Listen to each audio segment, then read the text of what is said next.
What's up, watchers? Magnus here, and today we are back with Return of the Blossoming Blade, Season 2, Episode 136. And yeah, I have stopped using ads on the newer videos, so if you want to support me, there is always Patreon and YouTube members, so that's pretty much the only way now. And yeah, sup, Maya. You may come in. My god, I'm so excited. Love a Blossoming Blade. This is my daughter. Okay. Come pay your respects. Greetings, I am So Tang, the sole daughter of the Tang clan. What's up with that smile? And it is my honor to meet the heroes of Mount Hua. Okay. That girl is a damn leech! What, did she try to steal? I should have known there's nothing so about her. What? What do you mean? That life-sucking leech won't leave me alone for a single moment. Yeah, she's trying to seduce you, man. She's trying to seduce you, Chungyang, and it's doing the opposite. Every time I try to take a drink, she appears out of nowhere to pour it for me. And every time I sit down for a meal, she's right there with a smile as though she's about to spoon feed me. Stop being so damn nice all of a sudden. It's creepy. I swear I'll be looking over my shoulder to see if she's watching me in the bathroom at this rate. If it's privacy you're after, then you ought to find it in your own quarters. Why come complaining to me? Because she's in my quarters. I think. I'm telling you, senior brother, I wouldn't be here if I didn't genuinely fear for my life. Now I know it's not for nothing they call Gunak Tang the poison leech. He's raised the sneakiest poison snake I've ever met. Huh, perhaps it takes one to know one. Hey! And what's more, he wants me to marry her over my dead body. First of all, what would a follower of the Tao even want with a wife anyway? Least of all, the only daughter of the Siquan Tang clan's patriarch. At the very least, it's an undeniable sign that we made a good impression on our host. I dare say. He is taking quite a shine to you, if he's so eager to have you wed his only daughter. Ugh. I would rather have actual wipers as my in-laws. What kind of a host feeds guests to their young? No. The way I see it, senior brother. This is a blessing in disguise, I was gonna say. That devious old man knows exactly what he's doing. He just wants you as a son-in-law. He thinks you're powerful. Why won't he come out? Surely it's about time. Yo. Yeah, she is faking her personality. You know, Chungyang might even be more interested in you if you actually show your true self. Oh, I'm so nice. I'm so lovey-dovey. Elder sister, perhaps it's time you gave up altogether. Shh. You... Shh. Shush you. This is no business of yours. How odd.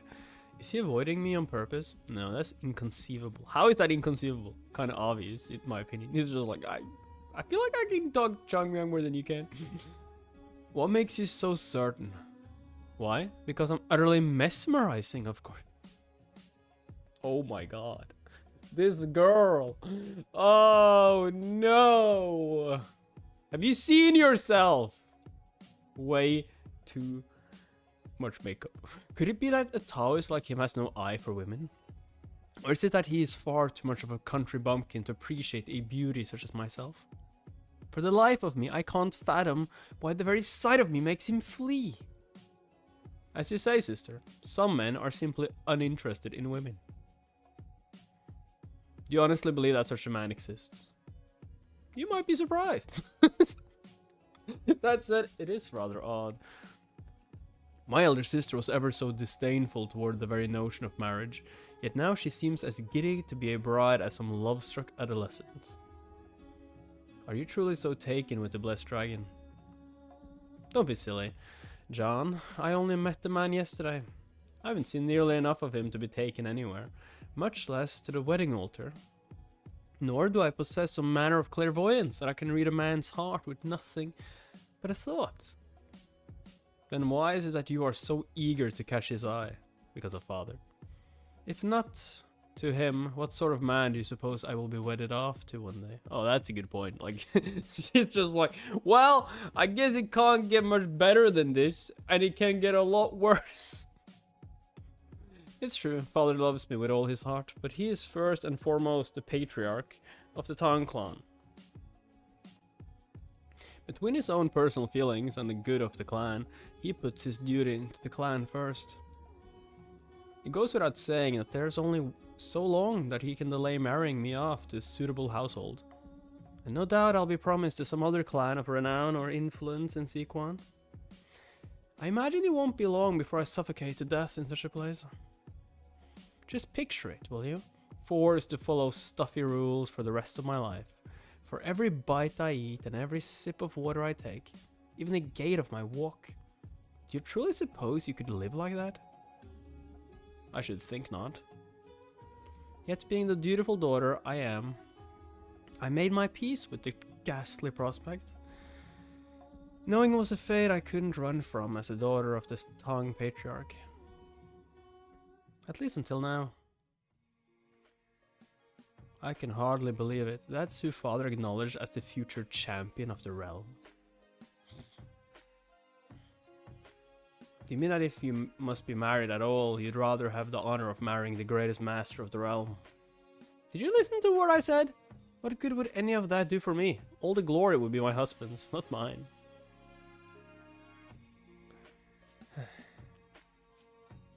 Supposing that he does become the greatest in the realm, he would be an absent husband, more often than not away from home for training and the like. And alas, I would be left to wither alone like the forgotten flower that I am. Then why would you actively seek such a tragic marriage? Who said anything but tragic? I can't think of anything more delightful. Yeah, me being by myself, chilling, lazing off my life. Huh? You've lost me entirely, sister. Yo, she is more similar to Changmyung than she thinks.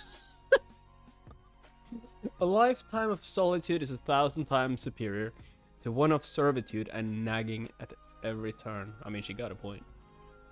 A marriage prospect that would grant me a life of my own with no regard for how anyone else feels about it. A chance like this only comes once in a lifetime. Mark my words. I must seduce the blessed dragon like my fate depends on it.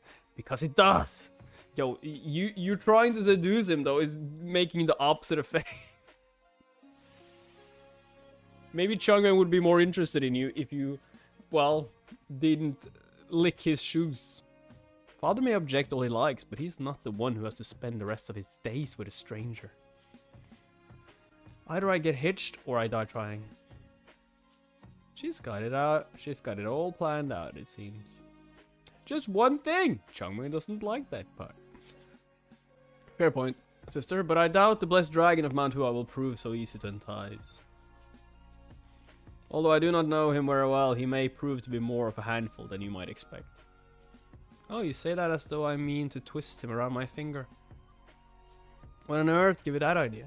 Father acknowledged him as worthy of our respect. And respect him I shall as his doting wife. Yes, but what of love? What of love indeed? Love, much like camaraderie on the battlefield, will grow as you stick together through thick and thin. I mean, good work. How frightfully pragmatic, to say the least. In conclusion, I can't imagine a better marriage prospect, personally.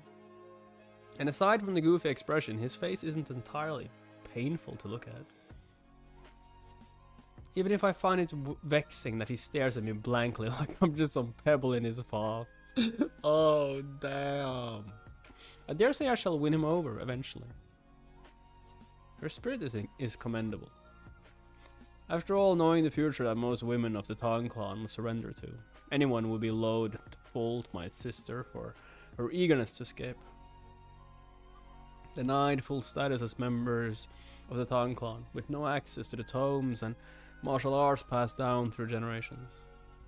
And hidden from the outside world for no other reason than that they are daughters of the Tang clan.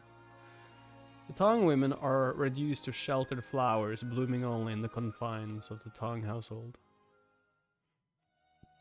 Then, when the time came, they are unceremoniously dispatched to a stranger's home, like cattle being sold off. Surely there is little joy to be found in such a fate. Heed me, John. Always, sister. I intend to find happiness no matter what it takes. And what lies behind those doors is my only key to a life of joy. I shall wed that Taoist slob by any means necessary, which is why I'm asking for your help. Taoist slob. Yo, it would be so hilarious. It's just like, sister, no, I'm not finished. That Taoist slob, sister! He's standing behind me, isn't he? In return for your aid, okay? What? I will be the wind in your sails. As you make a name for yourself as the brother-in-law of the greatest master in the realm. Done. I have faith in you, sister. But you need to change. Chongmyong like martial artists, not whatever this is. Young master. Young master Chongmyong, come out to play. Yo, how is this going to make Chongmyong want to wed you, huh? Well, isn't that an oddity? I know you're not in your room. Where are you hiding, you naughty boy? What is this, a horror movie?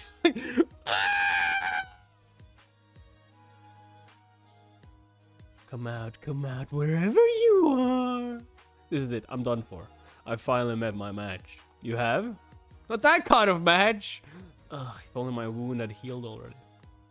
I think that I was hurt this battle in a duel against a middling opponent like the Tang clan leader. Ugh. What a sorry weakling I've become. There's the matter of the surprise attack by his son, of course, but that's no excuse. Back during the war, treachery was a fact of everyday life, and surprise attacks were a legitimate tactic. Had I been as powerful as I once was, he would not have even dared to attempt such deviousness. A primordial panacea, pellet in one hand, and a divine venom panacea in the other. You're gonna swallow both at the same time? Will this work? Just do it! The risks are immense, to be sure, but if it does, it would solve my lack of chi in one fell swoop. I may not be able to reach the heights of my past life, but there will no longer be any concern of underperforming due to a shortage of inner chi. What? Why won't you be able... No, then don't take it. Don't take it if you can't, like, surpass your past self. Then you can't win over Chonma, right? We need that. But first I ought to wait until I'm fully healed. Young Master! Shit. Young Master Chongmyong. Come back! Where are you going? I only want to talk! Sure you do. There's a platter of candied fruits with your name on it. If you'll just stop for a moment. What am I? A child? God damn it. Son of a bitch. Hey! You little twerp. Get back here. Never! There. Yes, there. Where are you going? You going to your father-in-law? Of all the places to hide. Thank the blossoms. It looks like not even the clan leader's daughter can barge in here as she pleases.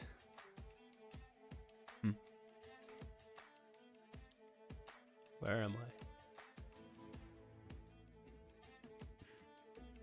I? Wait. What are you doing here? I came to talk to you, I guess, since you're the only one here. I've been expecting you. You have? I trust you are prepared for what comes next. That depends. What you mean? What comes next? Yes, you're married. My what? Drink, young master. Some cold tea should do you good.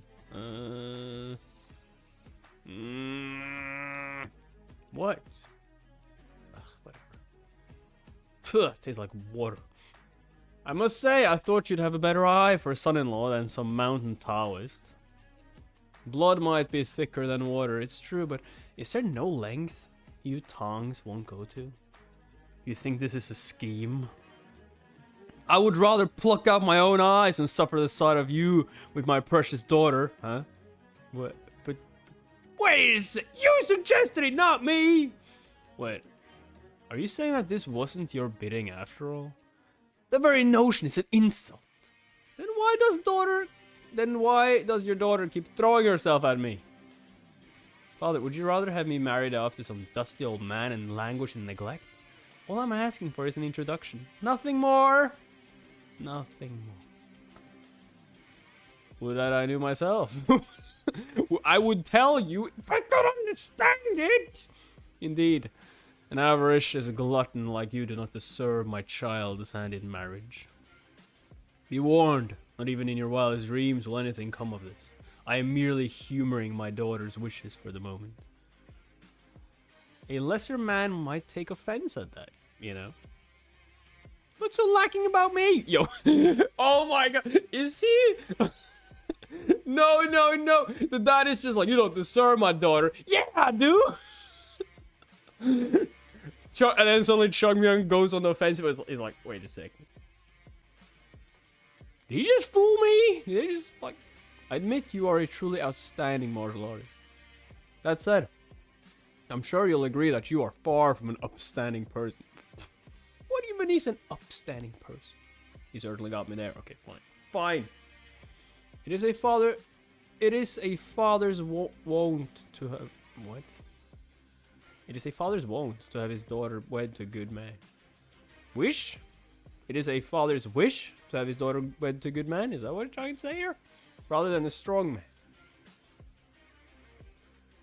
However, my position as a Tang patriarch forbids me from actively opposing your acquaintance. I didn't realize being a father and a patriarch was such a tough balancing act. Indeed it is.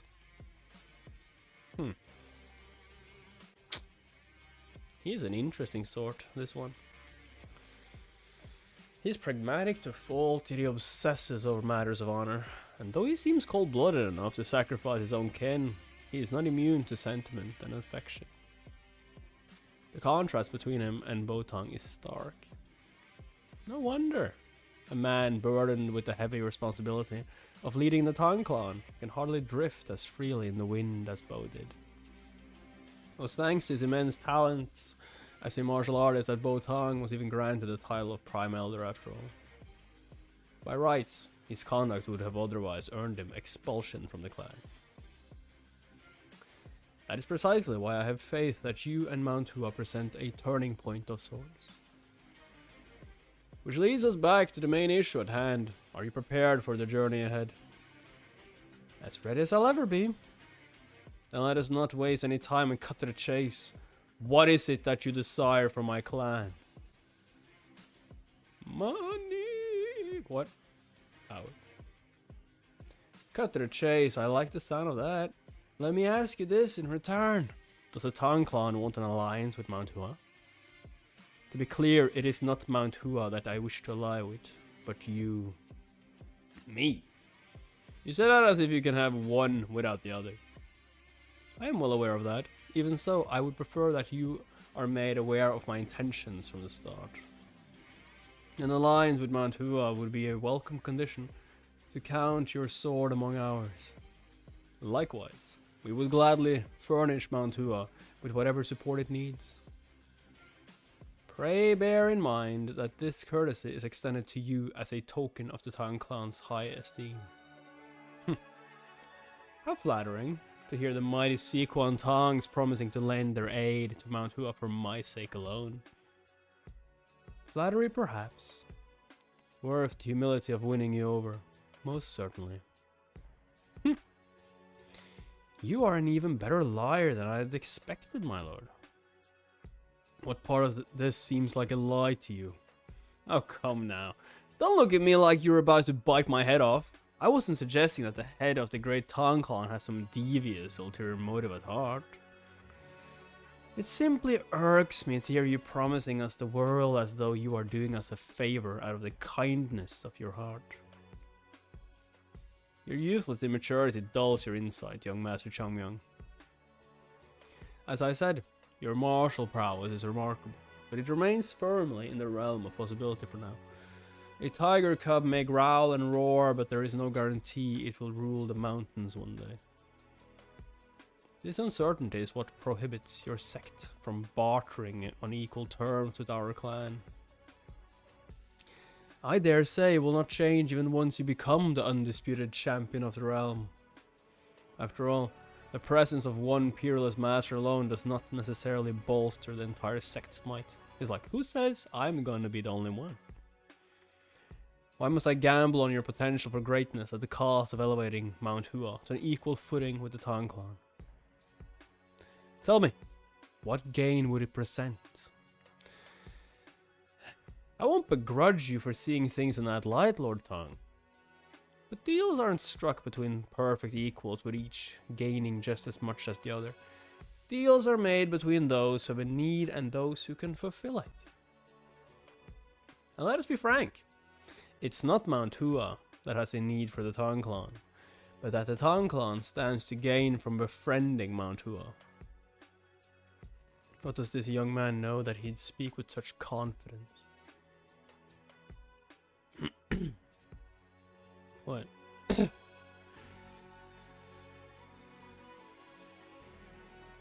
This is the seat of the Tang clan, is it not? It is. Yes. To the south lies the Emei sect, and to the north the Qingcheng sect. Qingcheng. Then you have Wudang in the distant east, with Songnan some ways above them. As for the Jiangkang sect way below, but we'll leave them for another time.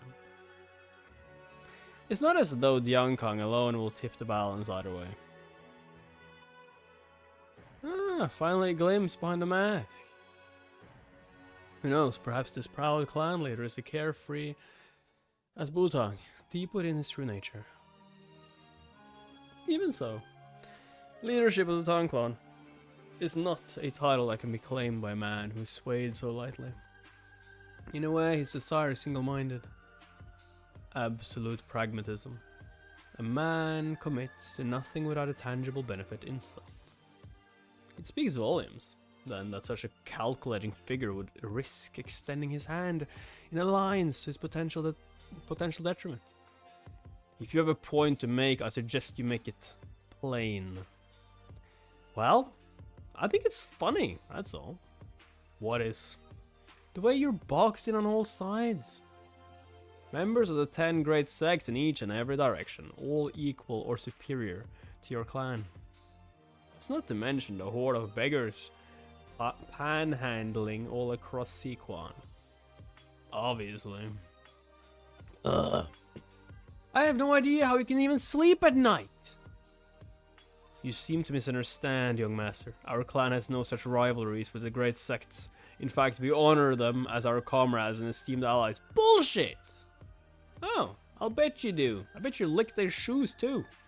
Or at least did until the demon cult fell. No doubt the 10 great sects and the 5 clans of renown will band together in the face of a common threat. But once the threat is gone, alliances have a way of crumbling under clashing interests and seeking out new foes in paranoia. Even if these new foes once fought alongside them as brothers in arms only moments before. You dare imply? The other renowned clans do not share the same problem as you, since the Namgung Pang and the Moyong clans are situated in the east. Unfortunately for you Tangs, you are all the way over in the west. Cut off from your friends among the other renowned clans by the great sects standing in your way. In other words, you may call yourselves the 5 clans of renown, except the Tang clan alone is surrounded on every side. Pressured from every which way by the great sects as Tang clan stands isolated. Is this truly the strategic vision you had in mind? It's no surprise that you're so eager to befriend a new ally. One that one that can contend with the fearsome great sects and watch your clans back.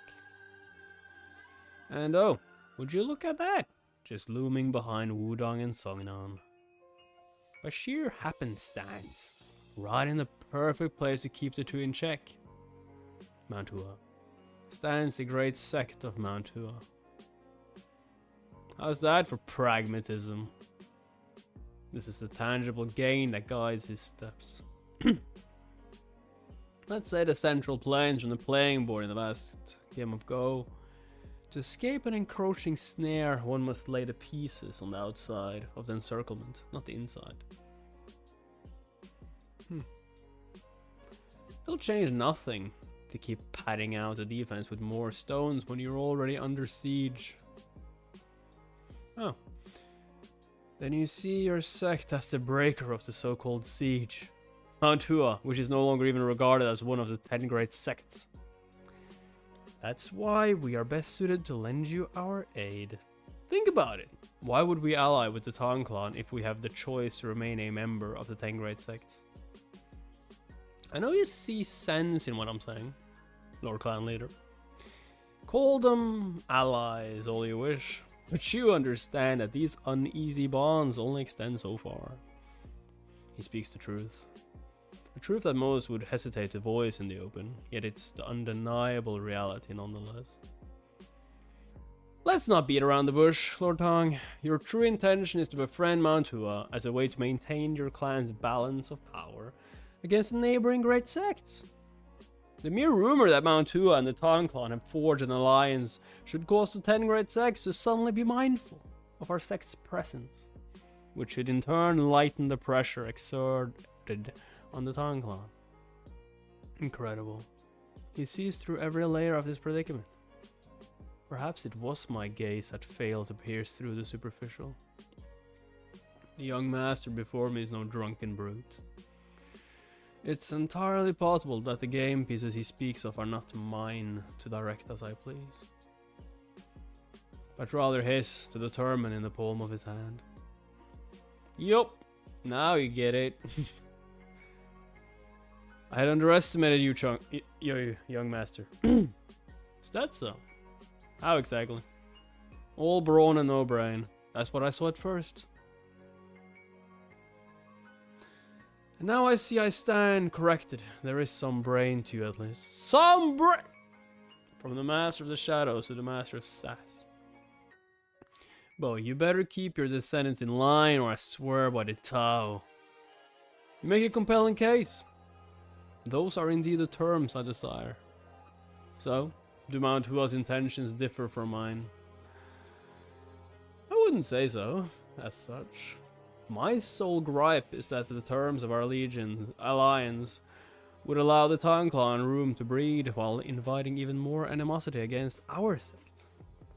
All I ask is that we make a fair gain in return.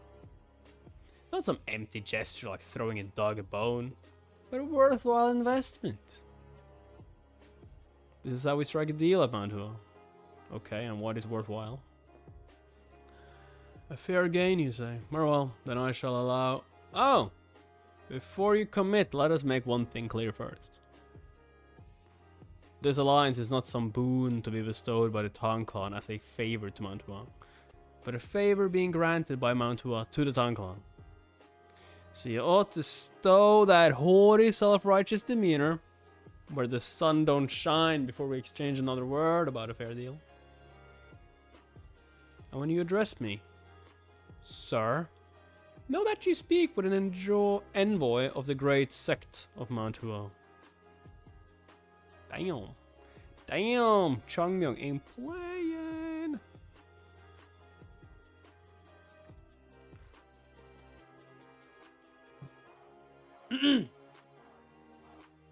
Oh, he pissed. It appears I caused you offense. Young Master Chongmyung of Mount Hua, pray accept my formal apology as Patriarch Gunak Tang of the Siquan Tang clan. I accept your apology. Gladly, my lord. Now, what must the Tongklon offer in return for Mount Hua's hand in alliance? Only 3 things, my lord. Only 3 things. Oh no. Oh no. Undying loyalty! 3 things. Yeah. Yo, he about to get raid. First, we have need of your arms. Our arms. Yeah, you're fighters. Out of the question. Our clan's poisons and hidden weapons cannot leave the household under any circumstances. If it is our hidden weapons you crave, young master, I'm afraid our conversation will lead nowhere. It's not your hidden weapons I speak of. We have Mount Hua wouldn't know what to do with them in any case. Then what?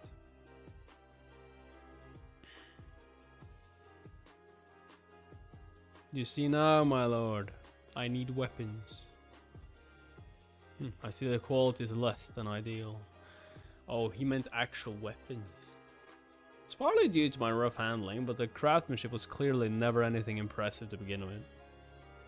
Of course, we could hardly complain, given our Sect's lack of funds at the time. But even though our coffers are now full of coins, finding a smithy with the capacity to forge better swords in quantity is also quite a challenge. Indeed. I imagine most renowned workshops have already been claimed by other sects. Right you are, but here you'll find the finest blacksmiths in the Central Plains. The artisans here could craft far better swords than mine without breaking a sweat. Be that as it may, is it not said that a good craftsman never blames his tools? Utter nonsense. Walk into any decent craftsman's workshop and you'll find over 100 different tools. Why do you think that is? Point well made. While one might still hold their own in a fight with a mediocre blade in hand, that doesn't mean there is no difference between a good sword and a bad one. I heard the Tongklon's smithing techniques are the greatest in the realm.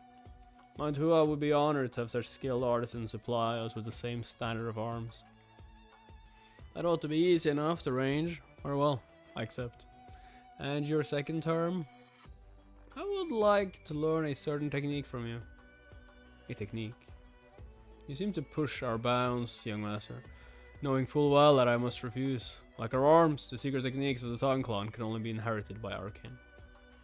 What I want is no big secret, my lord. As you can see, all that remains of my wound is a red welt. Remarkable, you heal far faster than most. It's all thanks to your clan's medicine, my lord. Speaking of which, that is precisely what I'd like you to share. Our medicine, you mean? What possible interest could you have in our healing arts? It's not a request I ever recall entertaining until now. Would be of little use for civilians, I suppose, as your clan's medicinal techniques solely focus on healing internal and external wounds. It is useless against ordinary diseases. Yet such knowledge is exactly what Mount Hua needs. You came to me in a dream, Bo. It was there that you taught me the vital importance of medicine. Had I known but a fraction of the Tongklon's healing arts back then, I could have at least saved a few of my dying comrades. The only relief I could offer them was to infuse my chi into their cold bodies. Brother. My family. My brothers and sisters. Please protect them. And yet, for all the chi reserve I possessed, I could not save my brother in arms as he faded away with a blade lodged in his chest. The sheer powerlessness and bitter despair of losing those I held dear, as I could only bear witness to their passing. It was far more than any mortal heart could bear. Please, my lord, teach us the healing arts of the great Tongklon. Exchanges back and forth will also deepen the bond between our two organizations. That may prove somewhat difficult, not least due to the need to convince our elder council. That said, I shall make sure that your condition is met. A fair concession for the boon of Mount Hua's support, I suppose. Well, he hasn't said the third option yet. No, if anything, I would give up far worse for Mount Hua's friendship.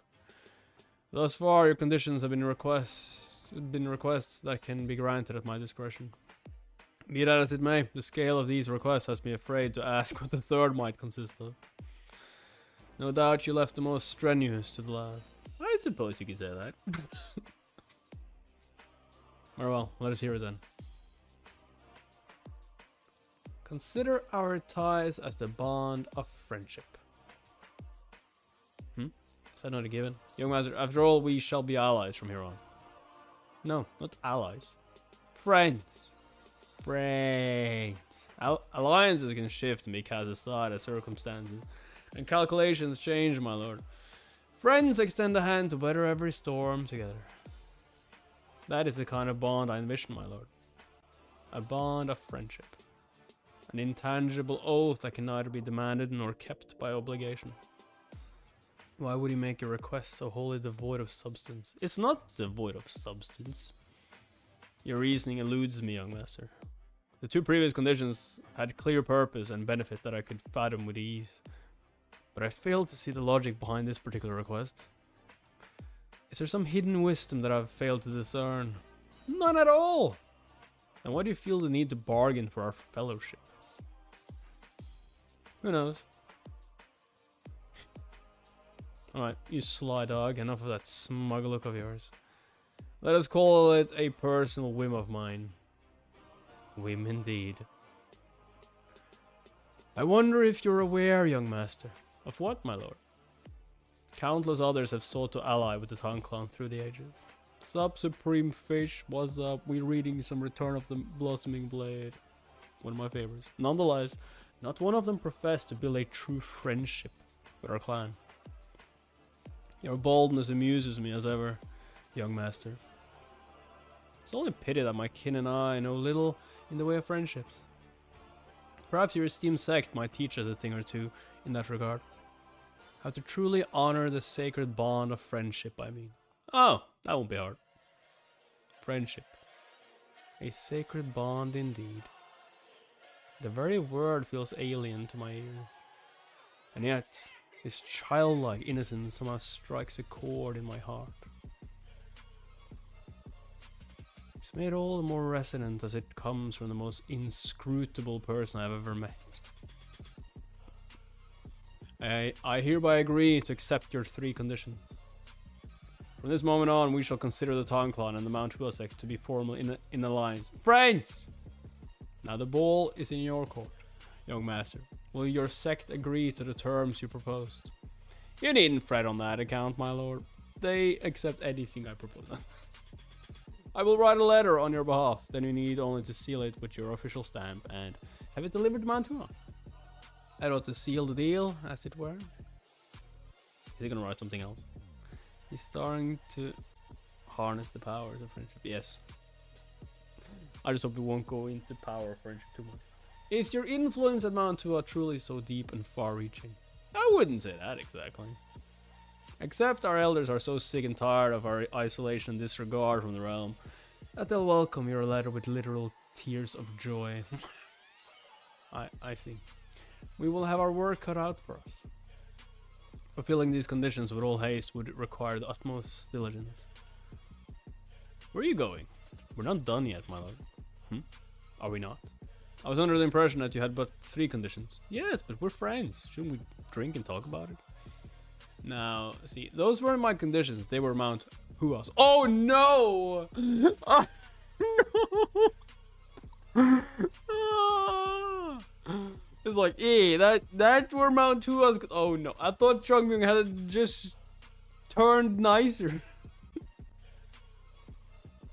He turned into a saint. He was like, nah, this is over Mount. No, that was Mount Hua's conditions. Now let's listen to my conditions. Oh no, see this wound? We haven't even begun to discuss my compensation for this particular mischief, shall we say? What? But I went as far as to allow the use of the divine venom panacea. Ha! What's a panacea or two between friends, my lord? Yeah, here we go. Friends. That's why he used the word friends. Chongmyung, you diabolical devil! Did you honestly think that I'd let the matter slide for a tiny little pellet after I almost died? In fact, even if the panacea is as priceless as you claim, how could a mere pellet be valued the same as the life of your friend? Friend. Is that all I'm worth to you? You ought to be thankful that I even survived, and anyone else would have croaked long before the panacea ever touched their lips. And now you mean to seal my lips with a panacea for the wound that your son caused? No, that's not. This poor dude. This poor dude. Enough said. I've compiled a list for your convenience and mine. All you have to do is follow it to the letter. Oh no. Oh no. Yo, Chongmeng is going to ask for the sole control of the entire No need to thank me, my lord. It's the least I could do. I suggest you read through it in your own time. Oh dear. It's not exactly light reading, you see. An alliance! Hold on, now. Are we at liberty to decide such a momentous matter between ourselves? Why not? We have Brother Bakchian right here. I didn't hear about it before now! Yeah, but you hear about it now. Huh? Me? From this moment on, you will carry my full authority. Oh no. Shangyang, you devil!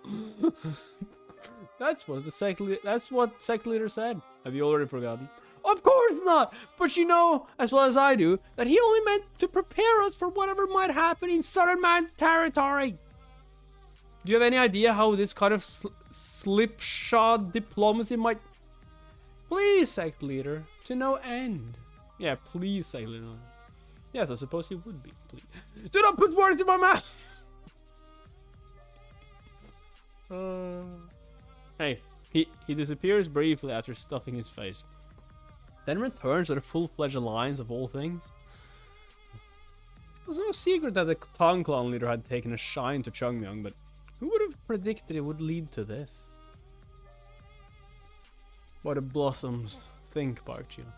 An alliance with the Tang clan, on paper, it certainly has fewer downsides than upsides. Truth be told, that is an understatement, since we would benefit immensely from such an arrangement. Gaining the support of one of the 5 renowned clans would channel the wind under Mount Hua's wings as we soar. First things first, you did Mount Hua proud. You serious? It's not for me to ask what manner of conversation you had with Lord Tang, but you deserve your commendation for an outcome this favorable. Thanks. Let me be the first to acknowledge your hard work. Senior brother, did all the spices in the food get to your head? You're not acting like yourself at all, Brother Bakchian. It's giving me the creeps. That said, however, I do have a lingering concern. Which is, what do you propose to do about the 10 great sects? I mean, what do you mean? I mean, they're not going to be happy about this. Why would they care? Mount Hua has traditionally aligned itself with the rest of the great sects, meaning that an alliance with one of the 5 renowned clans would be entirely unprecedented. I mean, we're not one of the 10 anymore, though. And surely you're aware of the strange tension that strains the relationship between the 10 great sects and the 5 clans of renown. Seeking closer ties with the Tang clan today may serve Mount Hua in the short term, but it may manifest as a quandary when the time comes for our sect to rejoin the other 9 sects to reform the lines of the 10 great sects. Why would we do that, though? They betrayed us. This is what worries me most. Am I foolish to hope that you thought at least that far ahead when you made your decision? Oh shit, I didn't think of that. What? I'm kidding. Of course I thought about it. What? Who wouldn't think about shit? I mean, it's fine. Tell me, senior brother, how would it serve us to rejoin the 10 great sects? Yeah, that's my question. Like, why would we even join the 10 great sects? Serve us? I don't understand. Yeah, that is clear. Naturally. We'll regain the prestige of the most powerful sects in the... Prestige? What the fuck we gonna do with prestige? Yeah, prestige, what use is that? That's what... Huh? Would you rather turn back to Songnon instead then? Boom! Like I said, who the fuck needs prestige? You kidding me? Bro, honor?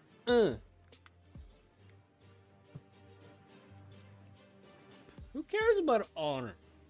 I want results. You think the prestige we stand to gain among the 10 great sects is superior to an alliance with the Tang clan?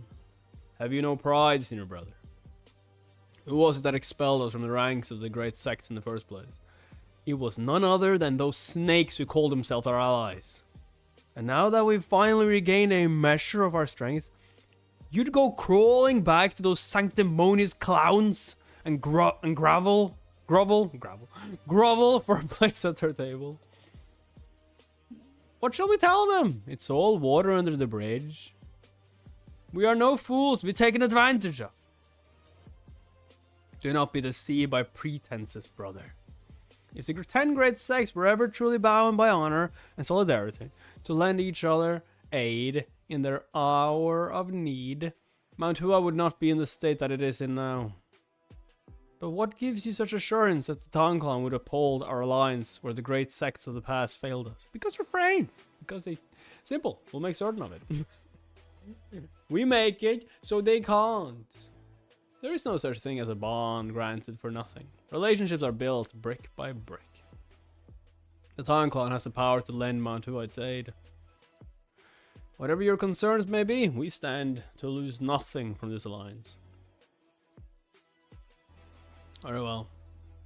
So be it then, senior brother. With authority vested in me by our sect leader, I will negotiate on the sect's behalf. And no matter the outcome, I shall be the one held to account. Yunjong, wait a second. Doesn't that mean you'll be getting the praise as well? That's fucking bullshit. Yunjong, write out the terms of the alliance and send it by messenger to Mount Hua. At once, brother. Chongmyong, see to it that the terms are accurate. Most likely our sect elders would approve of the pact. And should there be any hindrances, Elder Hyun can be counted on to clear the way. Chongmyong has proven more than enough to earn our trust after all. This can work. I need not fret. Then I take it our business with the Tongklan is concluded for now. Yep. Now to finally continue on to Yunnan. On that note, senior brother, is the caravan to Yunnan near enough ready to depart? Huh? Oh, the caravan. Well, there's no good way to put it. What do you mean? Except there simply isn't one. There are no caravans to Yunnan. Huh? What are you talking about? I heard your father say as clear as day. As it happens, the Four Seas Trading Company has maintained modest contact with Yunnan to this day, enough to dispatch a small-scale caravan without arousing suspicion. In fact, there is a caravan due to depart today, if you'd care to join it. I do recall, yes. It seems my father outright lied to us with the hope of letting us escape from Chengdu with all haste. He tells me he intended to have us depart with the first group of merchants he could find and explain the situation to us once we were far away from the city. I have another condition attached to our pact! I know, but it just came up. In fact, why don't we call it more of a favor instead of a condition? You know, as friends... Oh no. Is he still reading? Long story short, I need you to find us a caravan headed to Yunnan. We mean to disguise ourselves as merchants and sneak into Yunnan in their midst.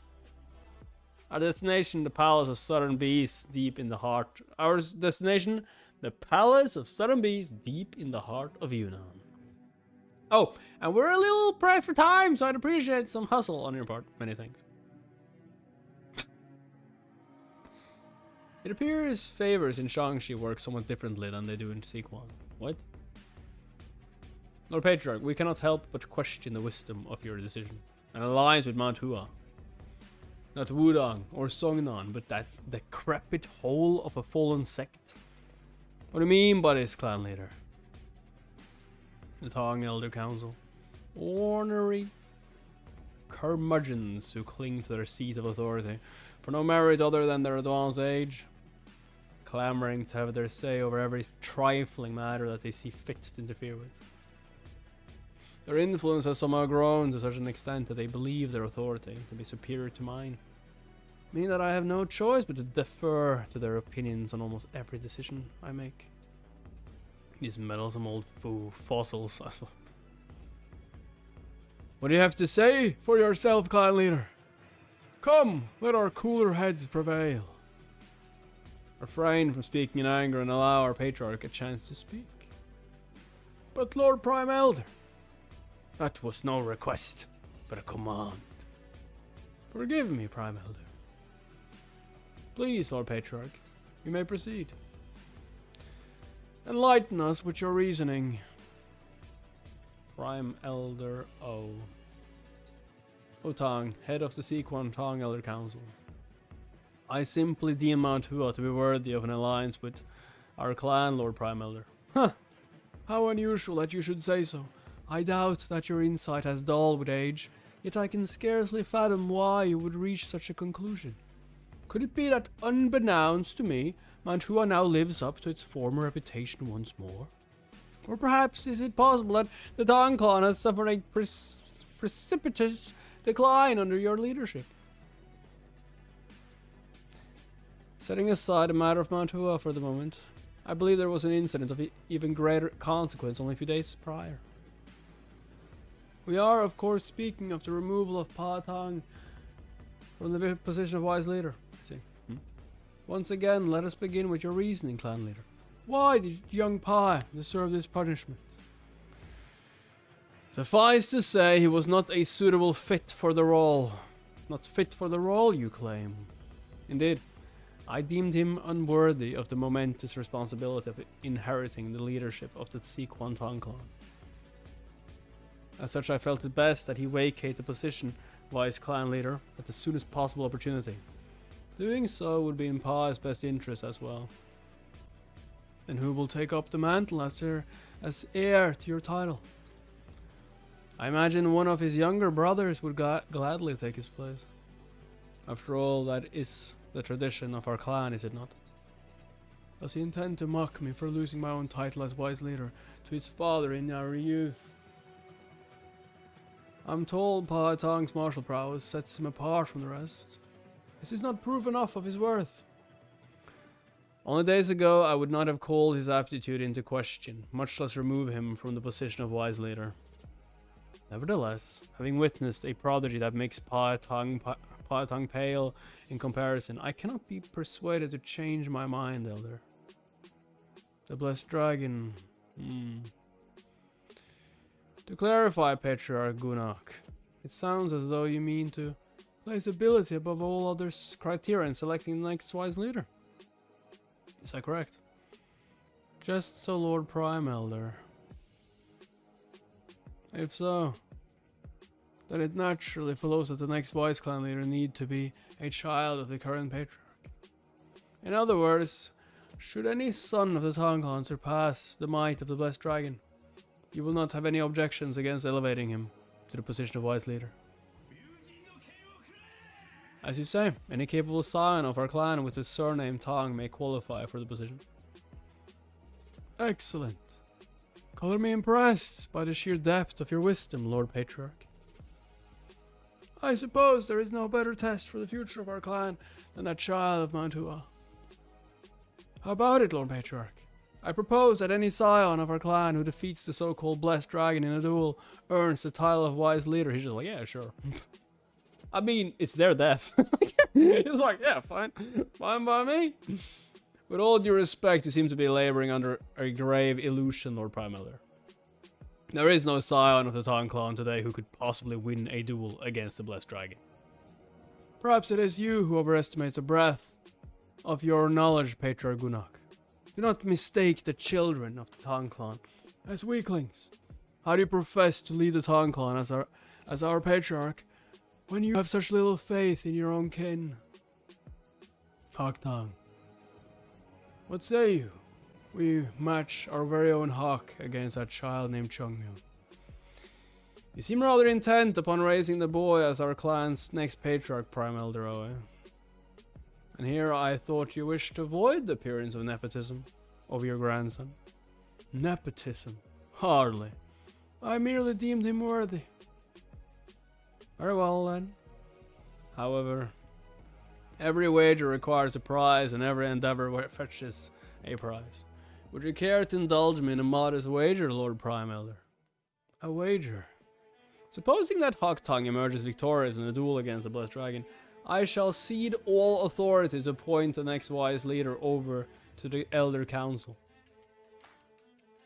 Should the Blessed Dragon prevail, however, My rule over the Town Clan shall not be swayed by the Elder Council until the day I resign my post. Well, Lord Prime Elder, is this a wager you would be willing to accept? Such a frivolous means to determine the matter of import. Not only is it frivolous, Prime Elder, it is downright dangerous. We all stand to lose from this ludicrous wager. You mustn't fall for the Patriarch's cunning wiles. Lord Prime Elder, we beseech you. Yeah, but like he too. But my grandson. So be it. I accept. Lord Prime Elder! Elder O! No! Would you spare me a moment, young master? I said spare me a goddamn moment, you coward! Quit running away and get over here already. All I'm asking for is some pleasant chit-chat. Does this seem pleasant to you? Bro, why did he stop? He can easily jump that wall. How the hell is he running so fast while wearing all that? Oh, she. What am I even doing? I thought she said it to Chungman first. How the hell is she running so fast while wearing all that? There's this lovely tea house in Chengdu, you know.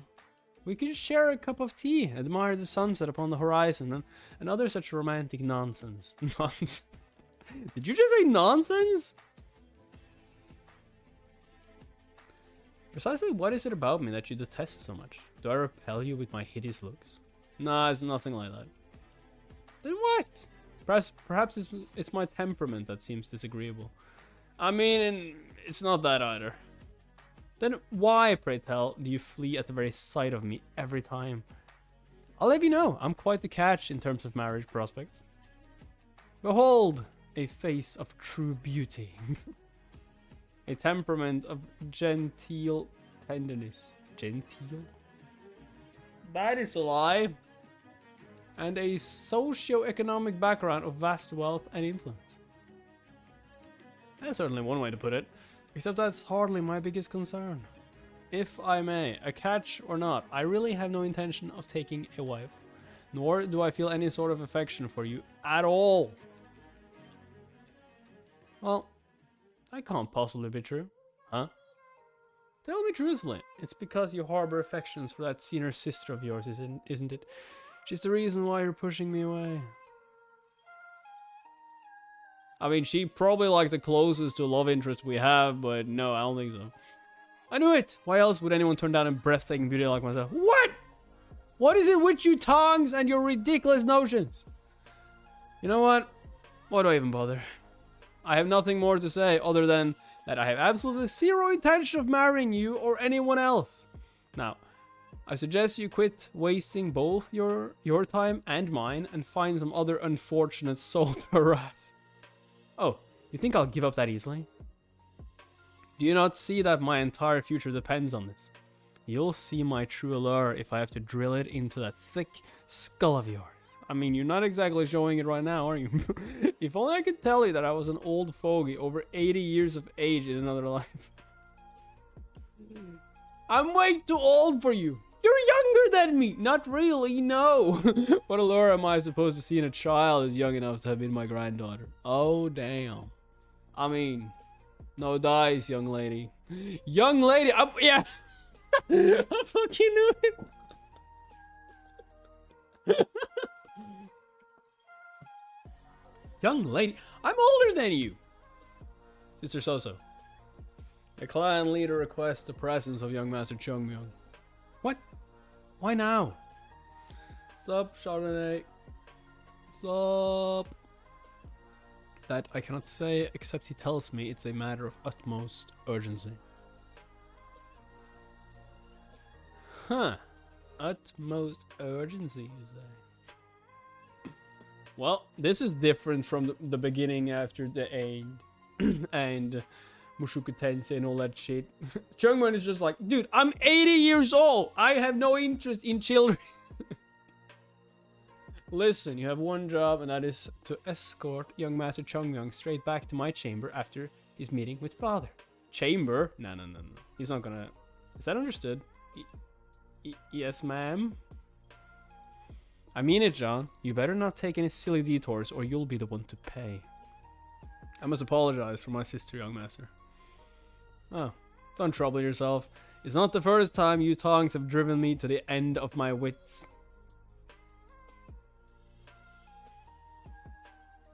That won't suffice. Yo, is she actually wait, who's behind there? That won't suffice. Is it the girl? Nah, that's not the girl. I love how bro is not interested in these kids. I mean, it will be kind of... I mean, he's a Taoist, so he doesn't really need to marry anyone or be with anyone at all. And that said, but like, if he has to choose one, like, he will have to choose someone his, his age one time or another. I guess he can at least wait until he's over 18. Because how old are they? How old are they supposed to be here? I mean, they might look a bit older, but like, they might still be, for all I know, 14, 16. Are they even over... Are they even like 18 yet? Huh? Or not? It is her! I thought like, nah, it's probably not her. Master Chung Myung's senior sister. You gonna have a chat?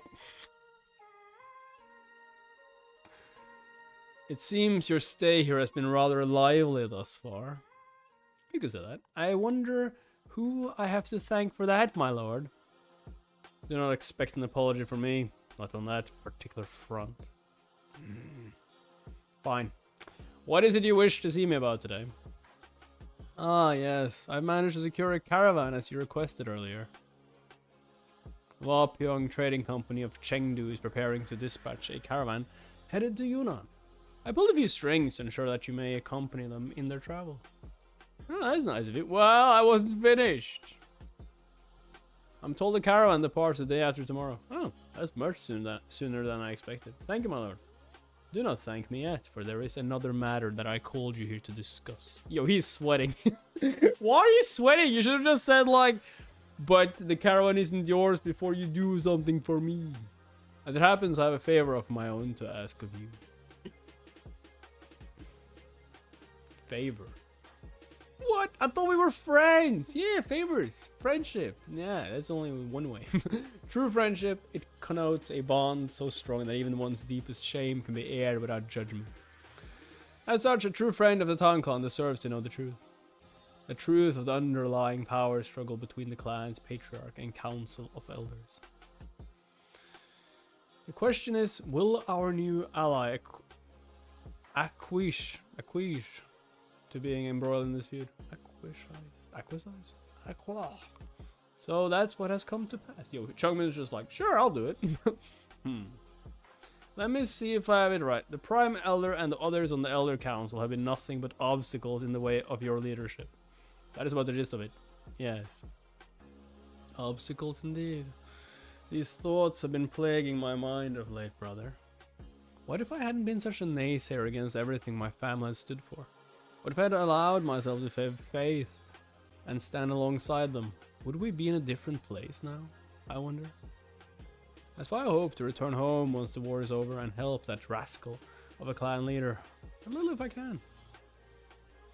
I may be the Prime Elder by title, but I realize that I've done little to take care of my juniors at all. Looking back. Amusing that his concern should mirror yours across the ages, Bo. I'm under no illusion that it was somehow your spirit that led me here to watch over your kin. After all, the dead remain dead, and have neither business nor influence over the realm of the living. As for the parting words you ingrained in my memory of another life, however, that I cannot neglect. You call that a favor, my lord? I'm afraid I must refuse. What? I will do it anyway. What? What do you mean? There are no affections between you two. How could he possibly be so utterly uninterested in a woman as beautiful as you? It simply makes no sense. If it's any consolation, he seems to have some interest in my martial prowess, at least. By the heavens, I never imagined that he would have no eye for quite literally anything other than martial arts. There goes any hope of marriage. What exactly is the appeal? Yo, don't you dare! Don't you dare, sister! What's so good about Changmyung? Like, he's a loud mouth. To the prospect of a loveless marriage, I mean. Oh, damn. Seems like you have it all, without any real need to fixate on the notion of marriage. You might think that's a glimpse at my life from the outside. But I dare say you'll soon feel differently once you have any notion of how my clan operates. For one, its tenets are sacred above all else. There is only one path set in life for a woman born to the Sect clan. To be married off wherever the clan deems fit. You could say that my current struggle is the least I can do to rebel against the will of the clan. If I must surrender to my fate and be given away as an unwilling bride, regardless, then I would rather choose my prison for myself. I mean, if the dad now... If Changmyung wins that match and the dad gets all authority though, he can train his daughter in martial arts instead.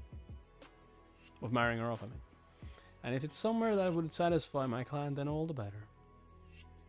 Is there no other way? None that I can think of. Welcome to the Sect clan. A place where women are forbidden from learning a single technique, let alone representing the clan as martial artists. You are no better than trophies to be traded on a whim. Especially if you are the daughter of the clan leader. I suppose it's some small perk of my birth that I was afforded an upbringing of such luxury until now. It comforts me somewhat to think of my life ahead as the price I'll pay in retrospect. But even so, I just wish there was another path. There is. What, join Mount Hua? Pardon? Where there's a will, there's a way. No matter how hard it might be to muster the will. I'll thank you not to make light of my dilemma as if you know all there is to know about me. I have no use for half-hearted platitudes.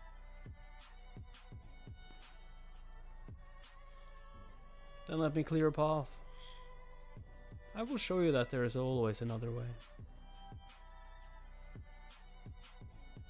But why? What makes me so deserving of your help? Because I was once as lost as you are.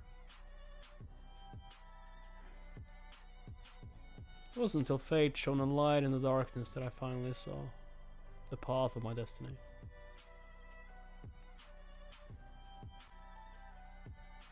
No longer will I wander aimlessly in the dark.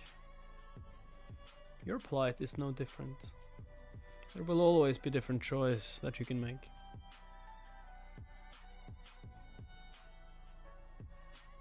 A different choice. A path I'd never even dreamed of. Our true calling. Could such a thing truly exist? I'm afraid I must refuse. Very well. I can hardly impose on you two. However, I would like to make a gesture of my appreciation. A gesture. Indeed, this is no personal favor of mine, but the last wishes of a friend I mean to honor. Across time and space from another lifetime altogether. Prime Elder Botang and the Shadow Master shall be the one granting this favor upon his descendant Gunak Tang. I would like you to host a duel on the morrow as planned, and I strictly forbid you from interfering, my lord. No matter what you see me doing. What is it you intend to do? Is that even a question, my lord? I simply mean to do what I do best. What? Beat people up? Yes! Smash heads! I'm a master at smashing heads.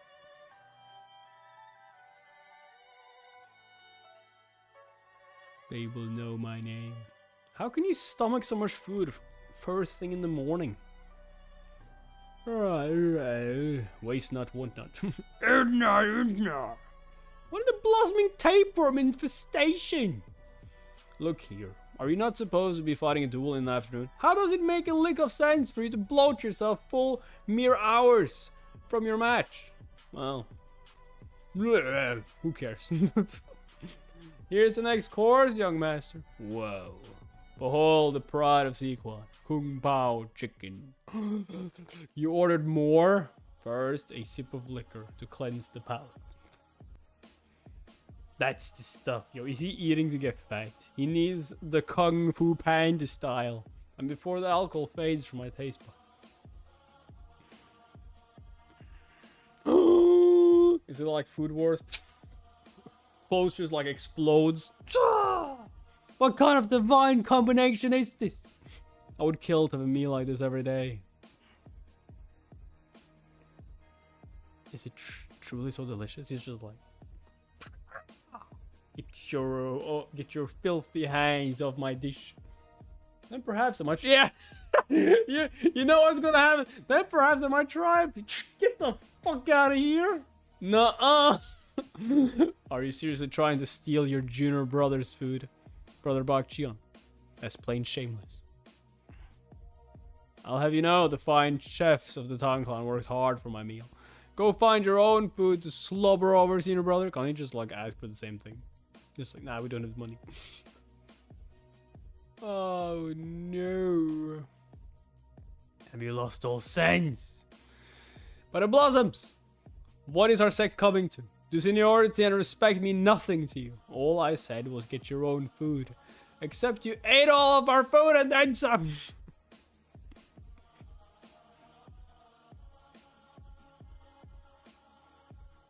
Are they poisoned him?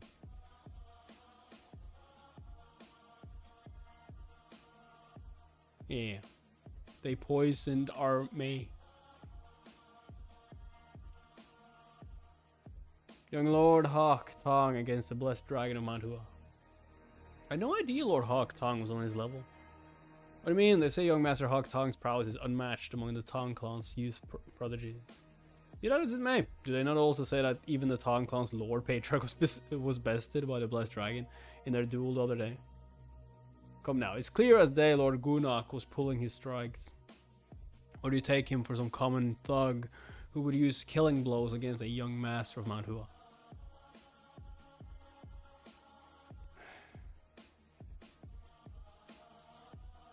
Hawk Tong. Be at ease. Your grandfather. Emerge the victor in this duel, and you will rise to the seat on the wise clan leader. Naturally, it goes without saying that you will then become the next patriarch of our illustrious clan. Are you up to the task at hand? I said, are you up? It's not that I've been remiss in my training in any way, shape or form, but my opponent is the one they call the greatest rising master of the realm, the blessed dragon of Mount Hua. They think they poisoned him though. I would be lying to claim that I am certain of my victory. A pitiful resolve. Do you mean to tell me you're afraid of a mere boy 10 years your junior? You have naught to fear. I would not send my only grandson into battle without due caution. The so-called blessed dragon will be ailing like a sick rooster by the time he reaches the stage. You must waste no time in putting him down. I thought, how could you possibly know? Heed me close. You must not spare the blessed dragon's life under any circumstances. Understood, Lord Grandfather. Have no fear on that front. I shall ensure that he does not ever breathe a word as to the outcome of this day. 1000-day venom, consisting of a yang toxin and the yin toxin that are stored separately. This rather unusual poison cannot take effect unless both are applied simultaneously, otherwise reducing the two components into harmless powder and potion respectively. However, when the two finally meet within the victim's innards, the toxins begin to react and transform into potent poison. Its victims are left in an addled state as though inebriated with liquor, unable to muster up much of their chi reserves at all. Even the realm's most talented young master will be no match for Hawk Tong in his intoxicated state. Yo, he's just like, I don't have any chi. Oh well. I don't need it! Not only that. Though he no doubt has his reasons for supporting the blessed dragon in this bout. Does he not comprehend how unsightly it is for the patriarch of the clan to sit on our adversary's side of the arena? No, A milksop like him cannot be entrusted with our clan's future. Do not allow them a moment to claim the initiative. You must step onto the stage first. Yes, Lord Grandfather. Tremulous flies. Do not be afraid. As Grandfather says, this is the moment that will cement my rise as a wise leader. Blessed Dragon of Mount Hua, I summon you before me. I'm already here, dude. With our duel today, I shall prove to the world that the martial arts of the Tang clan is superior to those of Mount Hua. There's our young lord. Yeah. Alright, Mount Hua, let us huddle. You mean it? Is that even possible? Well, first of all, through Mount Hua anything is possible, so jot that down. That doesn't sound right, but I don't know enough about the rules to dispute it. Here he comes, the Blessed Dragon. So that's the one they call the greatest young master of the realm. He certainly has the aura to back up the claim. Hold on a moment. Is that truly the Blessed Dragon? Nope. What is this barefaced mockery? It was a duel against the Blessed Dragon that I agreed to. How dare you take to the arena platform without permission? I'm ESLU, a disciple of Mount Hua. Do you not understand me? Where are you hiding, the Blessed Dragon of Mount Hua? Where? He's sitting right there. Hiding. Who said anything about hiding? I'm right here, asshole. Blessed Dragon, it was my understanding that you would be the one facing me in a duel. I never said that. There's been a change of plans. I suggest you just roll with it. Roll with it? What are you even saying? I mean, it's not like I have any choice in the matter. I was cultivating mass this morning. And it just so happens that now I have awful indigestion. Ugh. If anything, blame your own clan's cuisine for being far too delectable. So you overate to the point of indigestion. It's about who else is entirely ignorant of all shame. Shame? Hardly. There's no shame in my game. In fact, which of us is the one who's truly devoid of shame? What? How dare you even entertain the notion of a duel against me? You? By what right? What makes you worthy of the Blessed Dragon? What makes you worthy of my freaking awesomeness? Look at this. You mean fatness? What? Are you so arrogant that you would boast about your title without a hint of humility? Shame on you! A martial artist ought to know better. What manner of delirious, poison brain nonsense is that? What do you mean a martial artist should know better? Oh, like you and your clan are so humble that you'd happily let some rickety old clan out in the sticks with barely even 5 members to speak of consider themselves your equals? As long as they have a name above their doors? Well, no. Are you so naive as to think I won my title in some back alley wager with guy-bung beggars? How do you suppose I even came to be called the Blessed Dragon? I was blessed by Mount Hua for the countless days I swung my sword and sprinted across her peaks with the deadly resolve of a dragon. Yet here you are, challenging me to a duel. What would I stand to gain from a duel against some nameless nobody? Shame! Shame on you for coveting my name while doing nothing to deserve it. Make no mistake, masters of the Tang clan. Even the most frivolous challenge must be earned in some way. I have no time to waste on humoring some wannabe novice who has yet to even make a name for himself.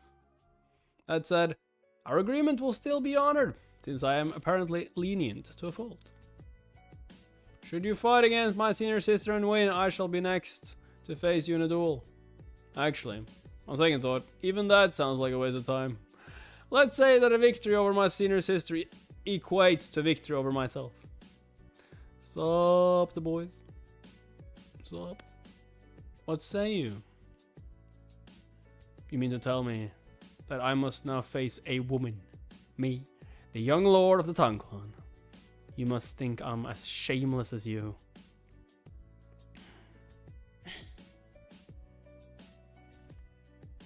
If If you're finished talking, let's begin. This is a duel. Not some debate for windbags. Yo, she badass.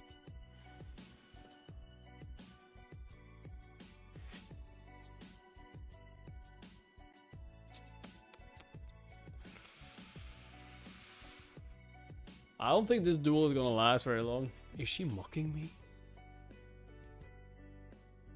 I mean, the only reason they thought this dude even had a chance against the Blessed Dragon was because they were poisoning him and he would basically die by himself. Lord Clan Leader! Is it your will to let this travesty go on? I suspect this is all part of his design. From what I've seen of him so far, he's not the type to risk it all on a losing bet. I shall allow it. What?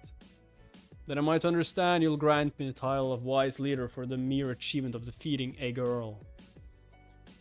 Oh, I see what they're doing. I see what they're... Because the Town Clan thinks girls can't even fight, right? Oh, it's just a girl. Yeah, well, this girl is about to defeat you. Correct. You may proceed. You hot-headed fool. Stare at me openly before the entire crowd and it'll no longer be any secret that you have my backing. Although I certainly imagine that all but the most dim-witted have their suspicions by now. There is a world of difference between mere suspicion and what amounts to a public admission of collusion. That said, the Blessed Dragon's excuse is just as ridiculous. A bout of indigestion? Makes little sense for a master of his caliber to being incapacitated by mere indigestion from overeating. Could it be that he somehow detected the 1000-day venom? No, that cannot be. At best, his senses may have alerted him to some unknown affliction in his body. I suppose that could explain why he sent out a girl to fight instead. The only way to soften the blow of a sure defeat is to craft a plausible excuse ahead of time, after all. Nope, that's not it.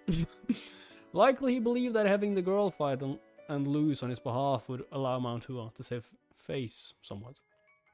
Though it foils any hope of ending the Blessed Dragon's life through this duel, other opportunities will present themselves soon enough. Look at his stomach. That's not how you look by eating too much, by the way.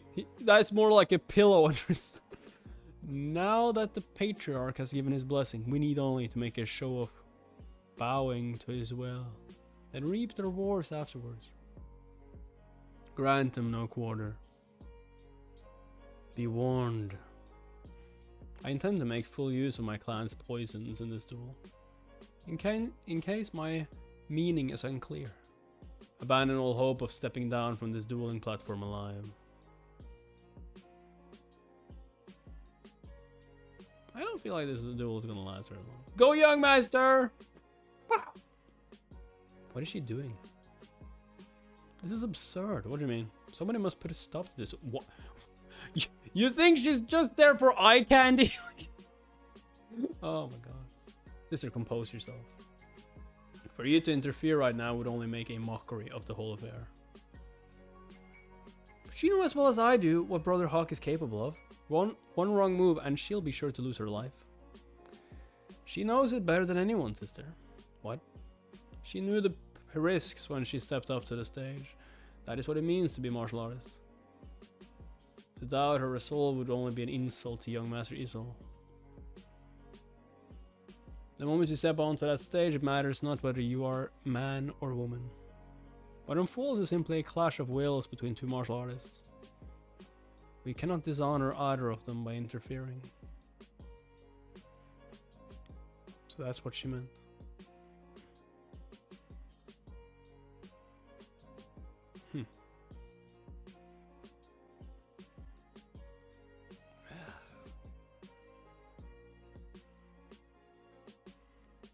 What? Keep on blocking. I see you have some skill with a blade. Reflexes are as swift as her judgment. Though I'd hate to admit it, she may be a worthier opponent than I imagined. Perhaps you might have bested me in another life. It is a pity you were born a woman. As a man, who knows what great heights you might have achieved. You'd be a fool to believe such nonsense. The only thing that matters here and now is that I was not born a weakling like you.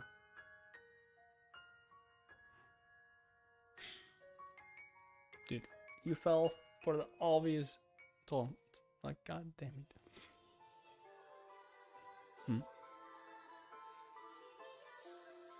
Hey, what was that? I can hear something slicing through the air, but I can't make out what it is. Oh, that's a needle. Shit. That was close.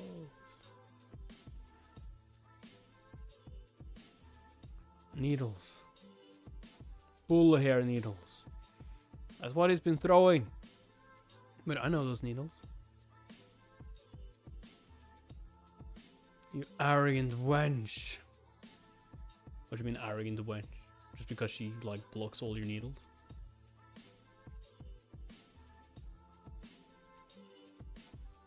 Oh. It's like more speed. How the hell do you even get speed on that thing? You're like... ah, fuck.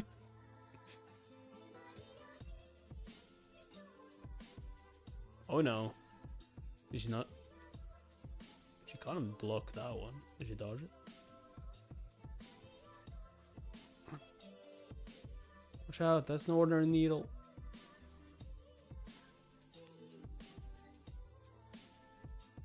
Did she pick it up or did she grab it? Poison. I mean, oh! Are you fucking poison? Isel, you gotta be freaking shitting me about this. You're fighting Tong, the Poison Clan. Poison. Once this particular toxin spreads, your left arm will be rendered completely useless. All it takes is a single one among the storm of hidden weapons I unleash, and the duel is all but over. Such is the beauty of our art. Once again, I pity you, girl. You and your Sect brothers should have known better than to oppose the Tong clan.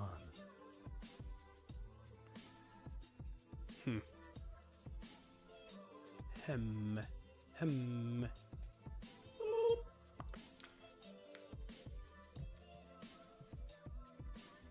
The true might of the Tong clan stems from the convergence of poisons and hidden weapons. With each moment that passes, you'll find yourself on a slippery slope. You still have time to concede defeat and leave the stage. I shall spare your life if you beg for my forgiveness. I'm poisoned. Just so. I see you're not so oblivious to your body's ailment as your dimwit Sect brother. Takes one to know one. I beg your pardon. Are you certain you'll still be standing by the time your poison takes hold? Do not blink.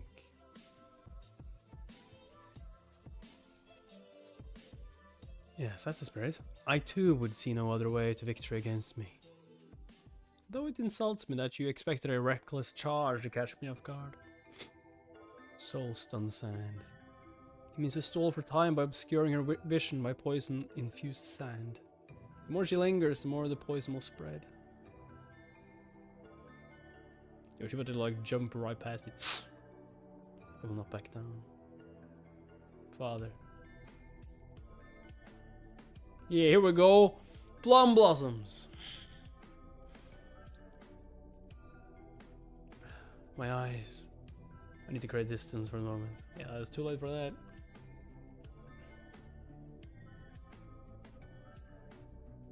Where is she? Where did she go? How would she have concealed herself in an instant? Yo, she's using the sand against you. Plum blossoms.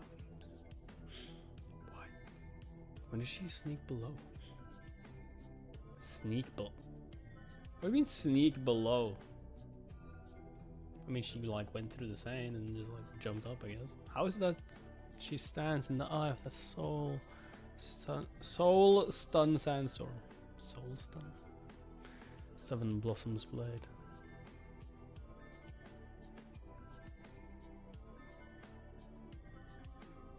Ugh!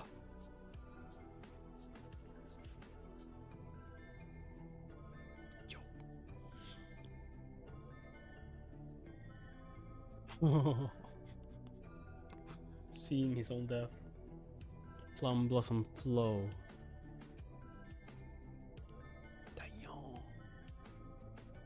Huh. Whoa! Not bad. Senior sister. Yo, that is beautiful.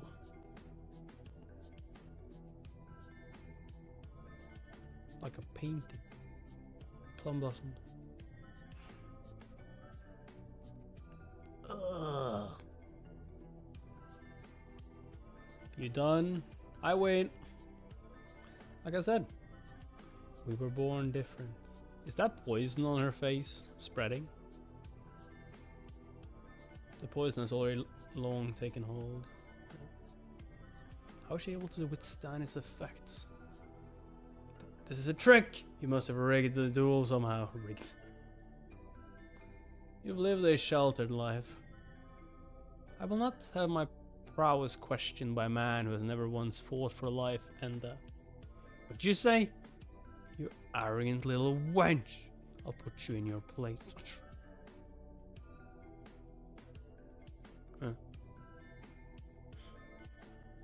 Yo, she just like Chung-myung. She's like smacking him with the brunt end.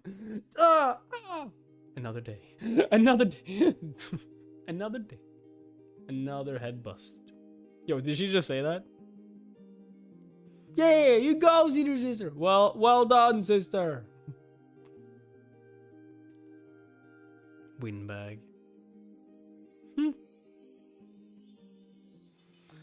Still got that antidote on you, my lord? This ought to suffice, young master. Wait a second. Does that mean she let it happen on purpose? Just like her master. Yeah, just like her master. She learned from the best. Over here, senior sister. He's different. What? Yeah, I got fat. Yo, it looks so fake. It looks so good. And you know, like in the next chapter or so, he'll be skinny again. I was like, god damn. Though he's just as big a windbag. What do you mean? Did you really have to go to town on him like that? Says you. I was sick of breathing in the same air as that pig. Right. Well, the quicker you get that poison cleared out of you, the better. Make sure you're fully cured now. Otherwise, you'll suffer for the sloppy treatment later. Brother Juggle, why don't you go and stand guard while she heals? Oh, senior brother, might I borrow your sword? Huh? My sword? Yeah, I'll fight someone as well. What will you do with it? What? What? Isn't that obvious? I'll smack him in the head. What? Why, I mean to present the tongue primarily with a little gift. Is it the poison? Or rather, one might say I have something to pass on that was bequeathed to me a lifetime ago. Oh. Yeah, it's just a pillow. I mean, it looks so fake. It looks so damn fake. It's like, yeah, it's just a pillow. Soon you'll see, little tongue descendant. So by the time you learn some respect through a hellacious ancestral beating. I mean, what happened to the poison inside Chung-myung though? Has he not noticed? Or is it just...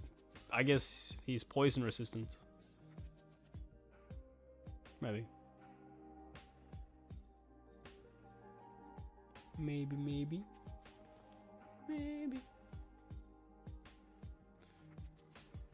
Did that padding?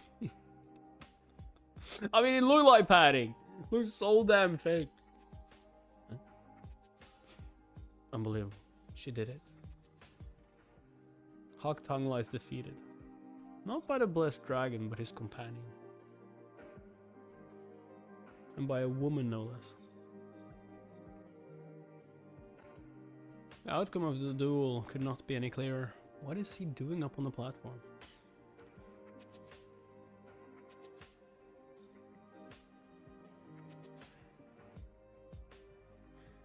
Damn.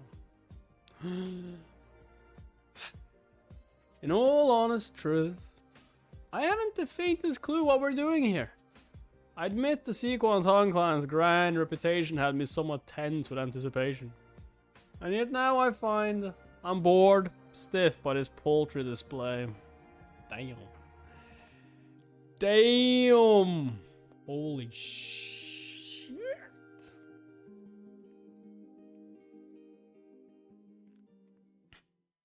What's that supposed to mean? How dare you insult the pride of Sequan? That victory was a lucky fluke, nothing more. Oh, now, people of Sheng to spare me your wrath for the moment. Put yourselves in our boots, and you might find yourselves thinking the same. Do you see? There are few things more fundamental to the art of combat than weighing an opponent's prowess against one's own. Is it not absurd that a clan of such renown would fail in such a basic regard? Of course, the man you see on the ground before you did not suffer defeat by my hands, but rather the hands of one of my companions. Even so, the title of the Blessed Dragon of Mount Hua belongs to me, not my senior sister, who took part in the duel. In other words, the possibility of a victory against me never existed to begin with. The Tang Khan's insistence on pushing ahead with the duel regardless was an error born of hubris, with little regard for the potential humiliation. Hubris that came at the cost of underestimating your opponent. This is a kind of mistake that the leader of a sect or clan can ill afford to make. And so I invite you all to ask yourselves, who exactly was it that insisted on this pointless duel? Knowing full well the stakes were skewed. How the tables have turned. It was not lost on me that Hawk Tong would not stand a chance against the Blessed Dragon, which is precisely why I sought to intoxicate him. Only to find that my foolish grandson would not even measure up to the girl in the Blessed Dragon's entourage. Utter humiliation for all to see. What's more, that little reprobate keeps inciting the crowd to bait an admission of guilt from my lips. Smugly aware that I cannot own up to my part in this embarrassing affair. Indeed, without the brazenness to confess, I will instead be torn to shreds by the crowd's disapproving stares. The Blessed Dragon means to make a buffoon of me, for daring to challenge him to duel with delusional confidence in my grandson's prowess. Let me guess. It was you, wasn't it, Prime Elder? Well, see? This only raises more questions than it answers. From what I've been told, the role of the Elder Council is to provide counsel to the Patriarch. Except the said Patriarch is now sat on our side, having hedged his bet on our victory. As he rightly should. Where does that leave you, I wonder? Perhaps it's about time you hang up your walking stick, old man. You disrespectful wretch! I meant no insult. Lord Elder, I'm sure the council has its place. After all, it takes a lifetime's worth of wisdom to offer counsel where the clan leader might not even see the limits of his own knowledge. I imagine the Tong patriarchs of your relied on the cunning of their elders to guide their leadership. It's a pity the Elder Council of today is a mere shadow of its former self. Though what you seem to lack in cunning, you certainly make up for in being a bunch of ornery You will bite your tongue, lest you lose it entirely. There is only so much I shall tolerate of a Mount Hua brat running his uppity mouth. Case in point, folks. Self-awareness doesn't appear to be a strong suit for these curmudgeons. It simply does not register in his mind that he may not be the one tolerating an uppity brat here. Shall I put you out of your misery and tell you how this came to be, Lord Elder? It's simple. You and your kin are weak, you rotten cur. And in your feeble arrogance, you could not even fathom the sheer gap between us. What counsel can you possibly offer your patriarch with such poor insight? Your present humiliation could have been entirely avoided without the stubborn insistence of the Elder Council, which would have let your patriarch act swiftly to a more productive end. And there you have it. Such is the price of heeding a coterie of backroom fossils. So, Tony. You vainglorious bastard! Master Blessed Dragon, I must ask you to watch your words. These are revered elders of our clan that you speak of. Huh. I knew you had a bleeding heart despite all that poison in your veins, Lord Patriarch. All I see are parasites latching on to the glory of your clan, yet you afford them respect as your elders nonetheless. I have had enough of your endless drivel, boy! You were sorely mistaken if you thought my patience would hold forever. See? All the self-awareness of a rock. A wiser man might have figured out by now that I'm goading his patience on purpose. Or is this one of those senior moments you elders seem to be so prone to? Perhaps you'll prove yourself otherwise.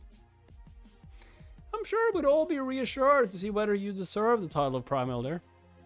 How on earth would I... Not another word. It could be some trick of fist of me ask how I can possibly prove myself. How on earth are you supposed to prove yourself? Why, it's exceedingly simple. Oh, the way you keep muttering about the limits of your patience. What an uppity bastard I am and such.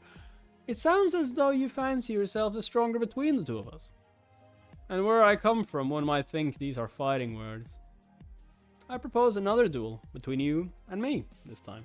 If you win, I shall concede that your insight is superior to mine. Whereas if you lose, well, I suppose it'll mean those beady eyes of yours are clouded by cataracts in your old age.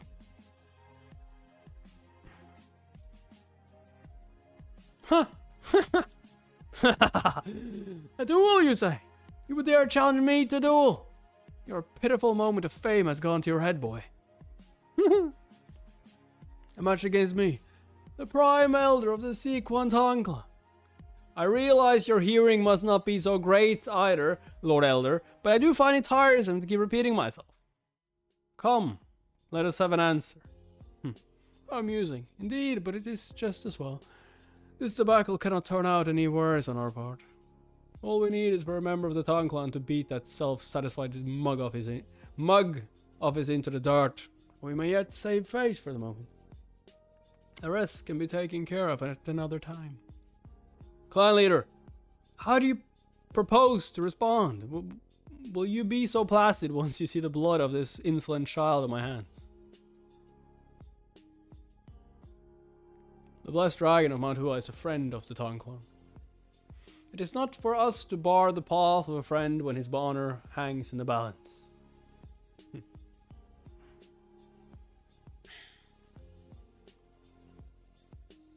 You have truly crossed the line, boy. You ought to have quit while you were ahead, and lived to tell the tale. How many times I need to teach you this lesson, old man? It's doing you no favors to keep opening that toothless mouth of yours before the crowd. With each rambling rant, you invite nothing but mockery and ridicule. It's not wrong. The time for words has long expired. I shall soak my daggers black with the deadliest of poisons and plunge them to the hilt in his guts. A moment, if you please. It's like puking it all up. One last question before we begin. You'll be using your poisons, I take it.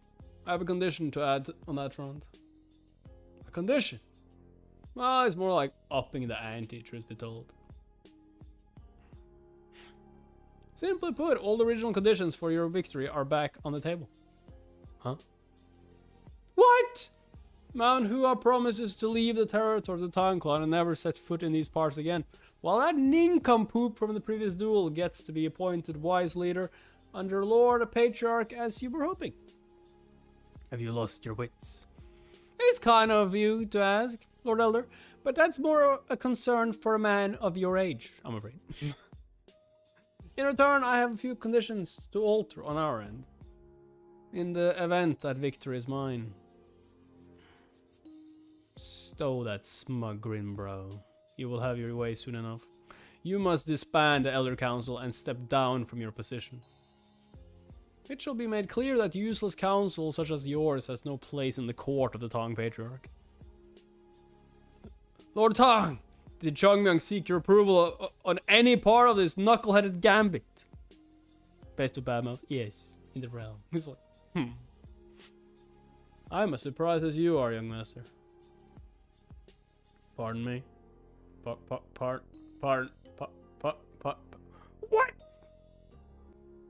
I am as surprised as you are. Son of a bitch! Then why on earth do you not put a stop to this outrageous duel? Because it's actually very beneficial to me if it wins. I'd assume Master Chongmyung had some sort of a preconceived plan in mind. Does he never grow weary of these harebrained schemes? I swear, senior brother, the Sequan spies must have gone straight to his head. Such a clown. Such a clown!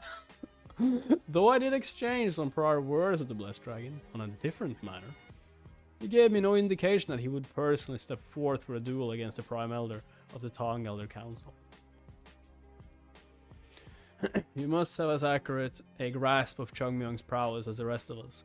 Lord Tang, considering your own match against him, should Chongmyung proceed with a duel against your Prime Elder, who do you suppose will prevail?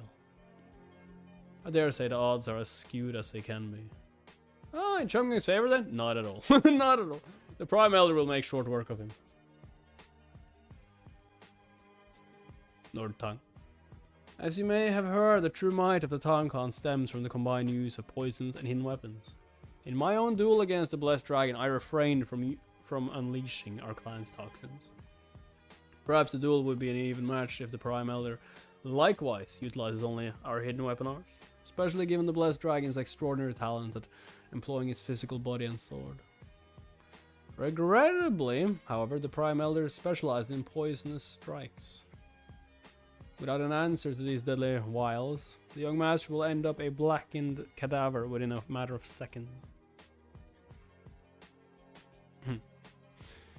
But Chongmyung has already fought a Wudang Elder. Otang is no more elder, but the most powerful elder of the Tang clan. I too heard the news of the Blessed Dragon's battle against Master Hyosan of Wudang, but Hyosan is not a man who stands anywhere near equal to the Prime Elder's might. Even among elders, there are levels of prowess. To face down the Prime Elder, who'd require no less than the likes of other retired venerable elders from Wudang. Good heavens. Then would it not be prudent to talk Chongmyung down from this foolhardy gambit? No. You think you can? Talk him down? You know as well as I do that a martial artist places his very honor on the line when he issues a challenge for a duel. To dissuade him now and render his challenge moot would only serve to destroy his reputation in one fell swoop. Besides, when have you known Chongmyung to listen to reason? Good point. Fair! That's fair. Fair enough. Oh yeah, she pissed off. My duel meant nothing? Friendship. Let us call it a personal whim of mine. The young master gave no other reason for his friendship than his own whim. Is the bond of friendship such that one would stake his life upon a mere whim? You think Chongmyung's staking his life on this? To give without expecting in return. I think you're like underestimating him. Perhaps that is the true measure of a friendship. I will not allow him to perish on my watch. Yo! If I must wage war against the Elder Council itself, then so be it. You lecture us as though you possess the wisdom of a sage, only to turn around and expose the folly of your bravado, boy. Are you so vain as to think you could get under my skin so easily? I have already given my word to the clan's patriarch that I will not interfere any further past Hak Tang's defeat in his duel.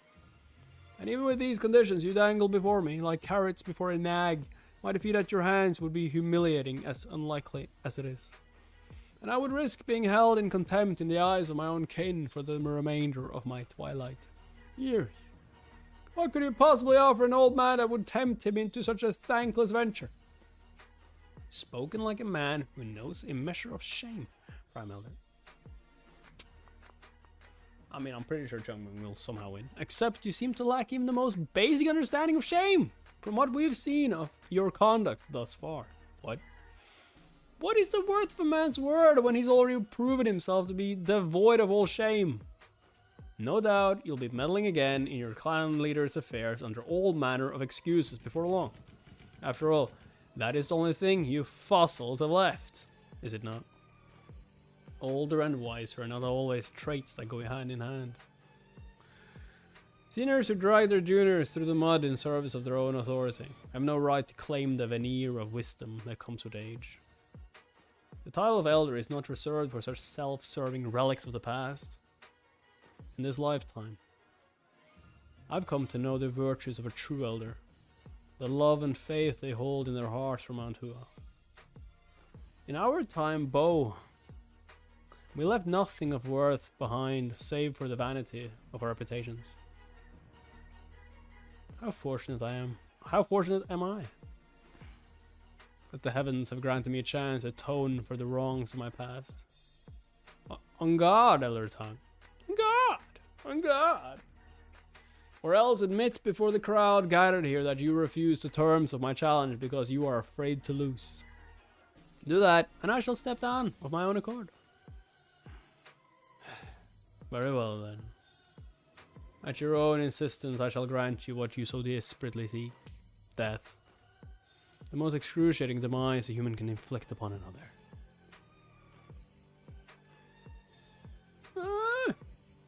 The very air stings my cheeks. What is that? Close your eyes. My eyes! Cover your skin and step away as far as you can. There is enough poison in the Prime Elder's chi waves to dissolve everything in its path. Stand in the wrong place at the wrong time and you'll fall victim to its ill effects. Now die. Poison palm. Jungman's just like, is that it? Good. Let an elder have his fun.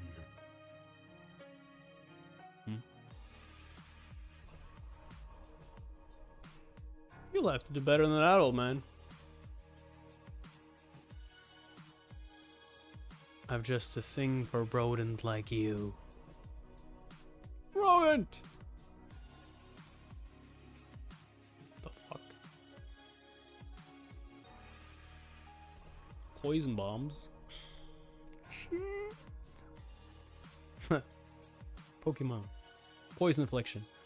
The Phantom King's damnation. This poison is lethal. Cover your nose and mouth at once. Prime Elder, have you truly lost all moderation? How dare you unleash a forbidden technique like the Phantom King's damnation amid a crowd of innocents? This is utter folly. Somebody stop him! Curses. Drag that adult old man off the platform. It's too late. None can venture into this inferno of toxins. Not even a Grand Master of the Tongue Clan can survive the effects of the Phantom King's damnation. Old man truly has no regard for innocent lives.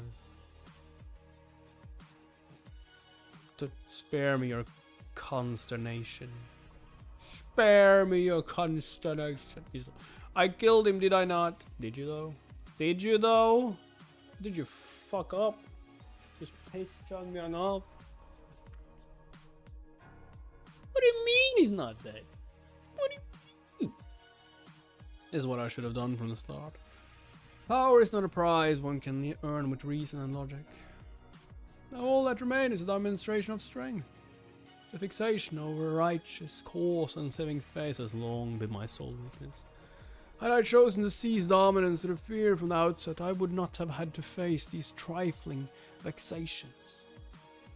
You think too highly of yourself, boy. Of the poisons and hidden weapons wielded by my clan. The latter is merely window dressing for the former. If you believe that hidden weapons are all we have, then you gravely underestimate the Tong Clan.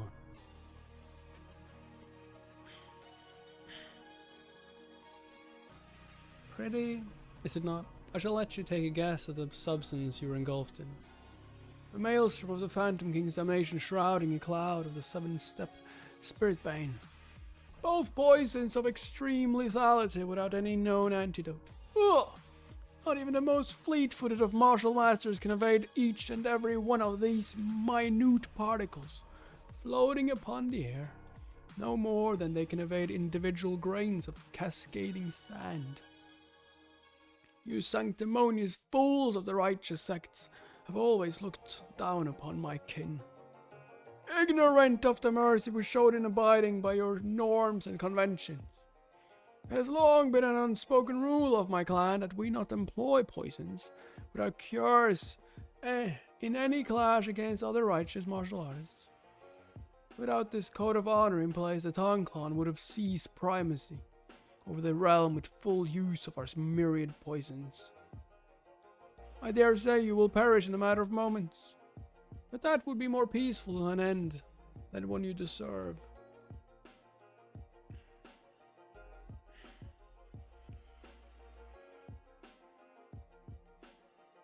Changmyang! Fuck. Fume of unbridled joy. A name given for the way its victims flail in excruciating agony in their final moments, said to be grimly reminiscent of a joyful festive day. Relish it as my parting gift to you, young one. I shall savor your hellish suffering until the very instant your body caves in.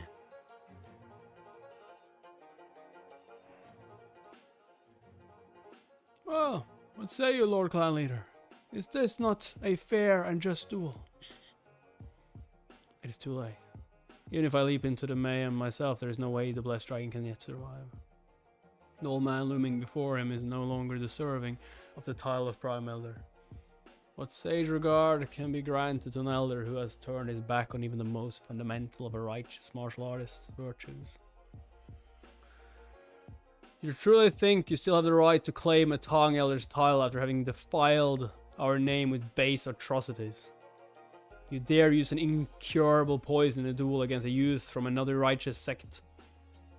This makes you no better than the vile cronies of the divine sects.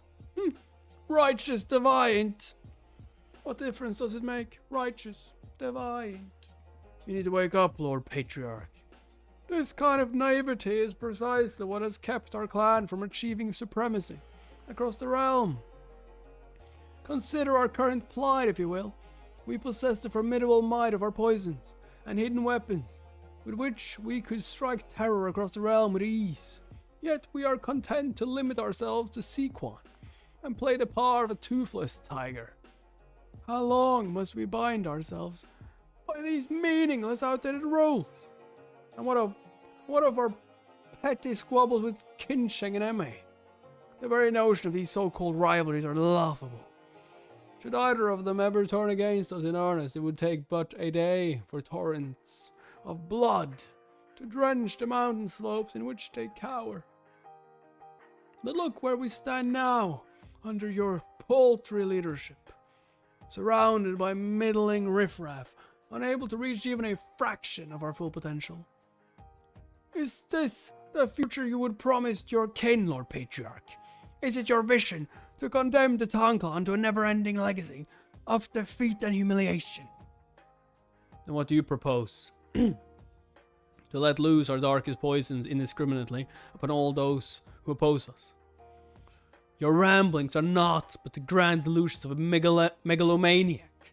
You would make a public enemy of the Tang clan to be hunted throughout the Central Plains. Or we would rule the Central Plains as sovereign lords. Do you deny the simple truth?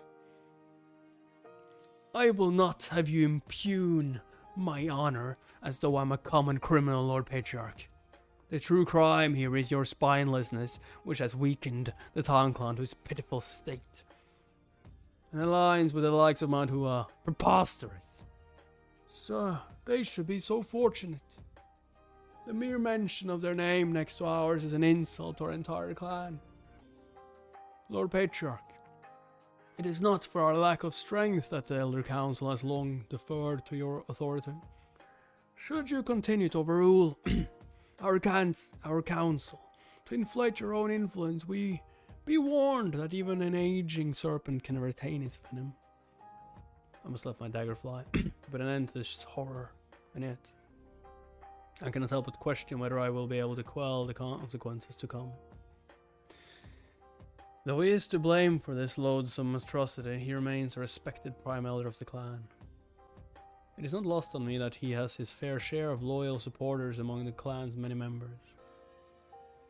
What tumult will I invite by striking publicly against the prime elder for all to see?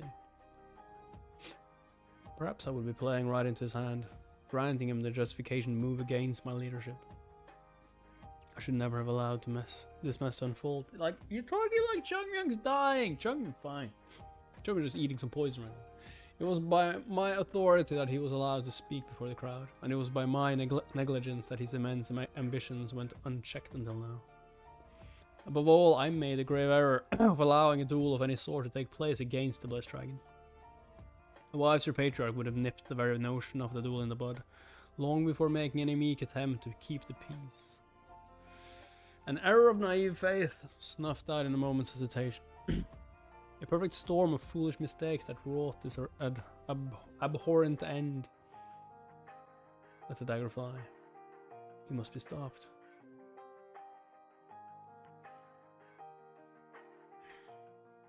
Your time is up, Lord Patriarch. Behold, the blessed dragon of Mantua, betraying your faith with his hopeless demise. And Chongming just standing there just like... What? Did you say something? Oh, you finally got that mist away. Yeah, it was hard to see through that. Yeah, it smelled pretty bad. Huh? What? He's like, huh? What? How? How? Chongming's just like, yeah, that poison was... Me. What? Is he like... What in the heavens? How can this be?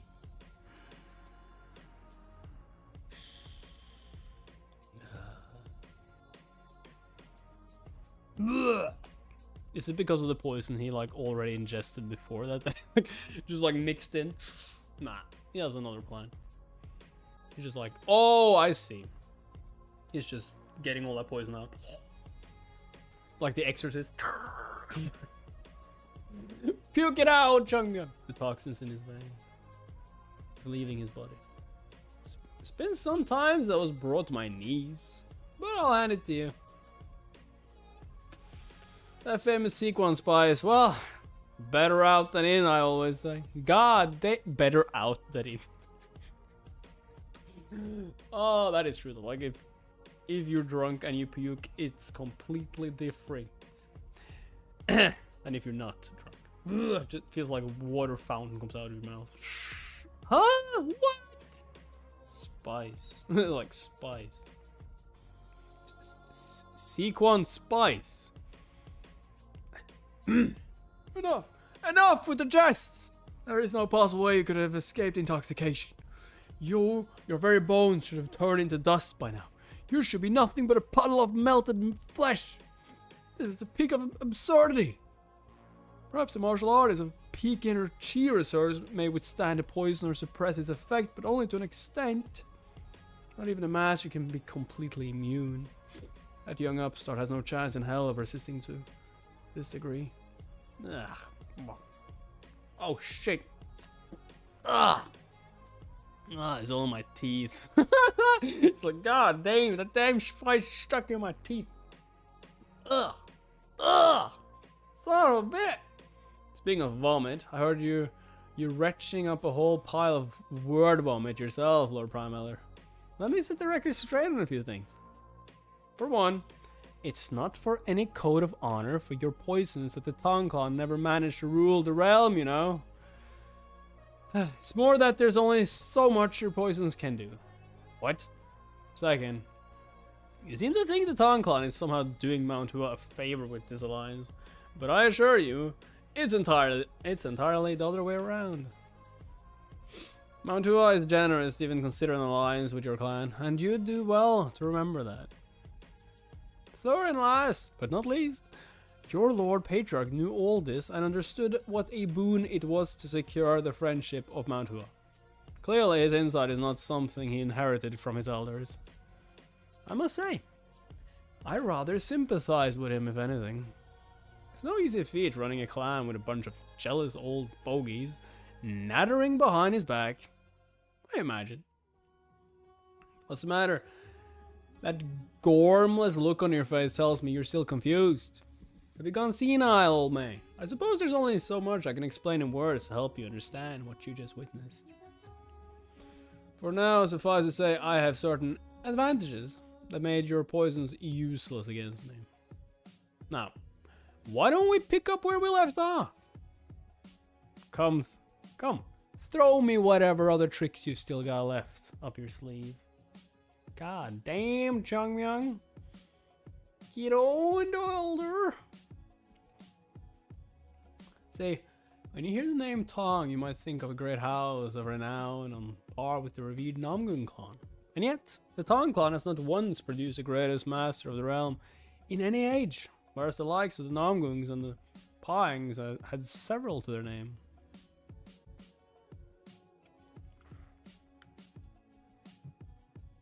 Ugh. Good say source. You're saying that's all down to your use of poisons. Right on, brother. These toxins we peddle haven't done us a single favorable turn. They might seem all powerful to lay people and veterans alike to a certain extent, but the power to fling a few needles and send our foes to hell back has robbed us of all fear against the rest of the realm. And therein lies the problem. With such a simple means of victory at hand, who would care to hone their skills at the use of hidden weapons? My kin's overconfidence on poisons only serves to breed hubris and render their prowess stagnant. Then what happens when they face a formidable opponent like yourself, brother? Why, their heads are all too quickly parted from their shoulders. Those nitwits of my clan simply refuse to see sense, no matter how plainly I put it to them. Run-of-the-mill masters may be susceptible to all manners of poisons, but they are not but trifles to grandmasters of absolute prowess. The idea of conquering the realm with poison is nothing more than an utter pipe dream. If such a thing was possible, the Tong clan would not have fled at the mere news of Chunma's invasion. A poison without a cure. All it means is that an antidote has yet to be found. Not that it is a poison that cannot be detoxified. There do exist countermeasures one can take against any poison. In fact, I happen to know 2 of such methods myself. This is preposterous! Holding your breath is no use, for Phantom King's damnation permeates through the victim's very skin. Yeah, that's another one I meant. The same applies to each of the other poisons I unleashed. The first takes advantage of the trait he describes. I can circulate my inner chi to form an impenetrable barrier over my body. If I don't inhale the poison or allow it to touch my skin, it cannot infiltrate my body. It looked like it infiltrated your body though. However, this method is useless against the poisons coating my opponent's hidden weapons. The moment I'm pierced by one of those projectiles, the deadly venom will seep into my body. This is where the apex masters of the realm distinguish themselves with their craft. Can you like absorb or send the poison out to one place? With a vast ocean of chi amassed in their dantian, they neutralizes the poison as soon as it enters the body. Okay. So the poison is useless because it will just get detoxified. Cleansing themselves of its harmful effect based on nothing but their sheer mastery over the circulation of energy. Will they also make you stronger as well? That is why grandmasters with that level of prowess do not require an antidote to any poison. In truth, an antidote is nothing more than a combination of herbs whose medicinal effects are intended to help those without mastery of chi nullify the toxin's effects. What use are herbs and potions to those with the ability to rid their own bodies of contaminants? Thus lies the true reason as to why the Tong clan could never achieve primacy over the realm, even with the full might of their poisons. And Votong was the only one in his clan aware of its shortcomings. Long regarded as a near pariah of the Tong clan, Bo wandered the realm and took part in countless sparring duels and life or death struggles alike. He learned from that experience that one could not become the greatest in the realm by relying on the use of poisons alone, and so dedicated his entire life to the craft of using hidden weapons instead. Thus began the legend of Botang, the Shadow Master, a man who struck fear into the hearts of men and women across the realm with his hidden weapons alone. No, this cannot be. The very notion is laughable. You should have been left incapable of summoning your inner chi. You've already ingested. And there you fucked up, mister. I ingested what? Yeah, there it is. If only there was a name for the phenomenon of fools deluding themselves into overestimating their intellect. In case it wasn't clear by now, I predicted there might be some foul play involved long before the duel even began. After all, the harebrained antics of addled old men like yourself are hardly ever original, are they? Don't believe me? I dare you to try again.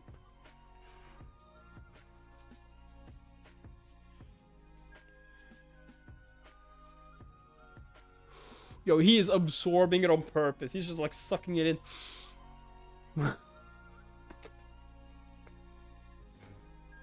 It's not usual, man. Like I said, I'm simply built different. I'm just built different. I'm just not human anymore. What? I'm just on another level. The chi amassed by followers of the Tao is specialized in eradicating the deviant and purifying the righteous. Within my body, I carry the purest, most distilled reserve of Taoist chi that one can amass. A daunting steeped in the most virtuous aura under the heavens, solely made possible by another lifetime's insight into the limits of ordinary Taoist chi and a new beginning that allowed me to reach ever loftier heights. With the untold might of this precious handful of chi I've gathered in this life, no poison can ever cause me harm. If push came to shove, I planned to take the primordial panacea pellet I had stashed away, but I endured far better than I'd expected. Even if I say so myself. Of course. Damn, I would have been disappointed with anything less after the trials and tribulations I underwent to gather this chi. Well, what now, Prime Elder? For all your cocksure swagger, you speak in ignorance of your bodily predicament. Take a look at that hand of yours before you utter any more drivel, boy. Huh? Built different indeed. Even these so-called advantages you so proudly boasted of have limitations after all. When you face judgment in hell before the king of the underworld, tell him that your crime was mucking the poisons of the Sequan Tonkon. I'll just burn it off.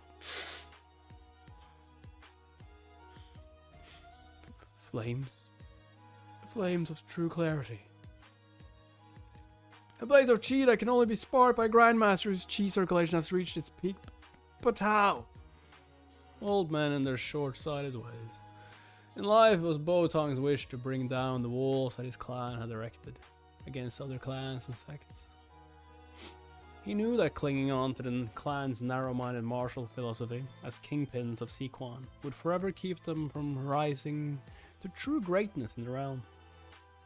But the Tang Prime Elder's shock at the mere sight of the flames of true clarity tells me that his clan has changed little in the century that has since passed. And how could it? A tree can only grow so tall with a root corrupting its essence from deep in its roots. I must do what I can to ensure that the clan can change, even if it means I have to bust a few heads.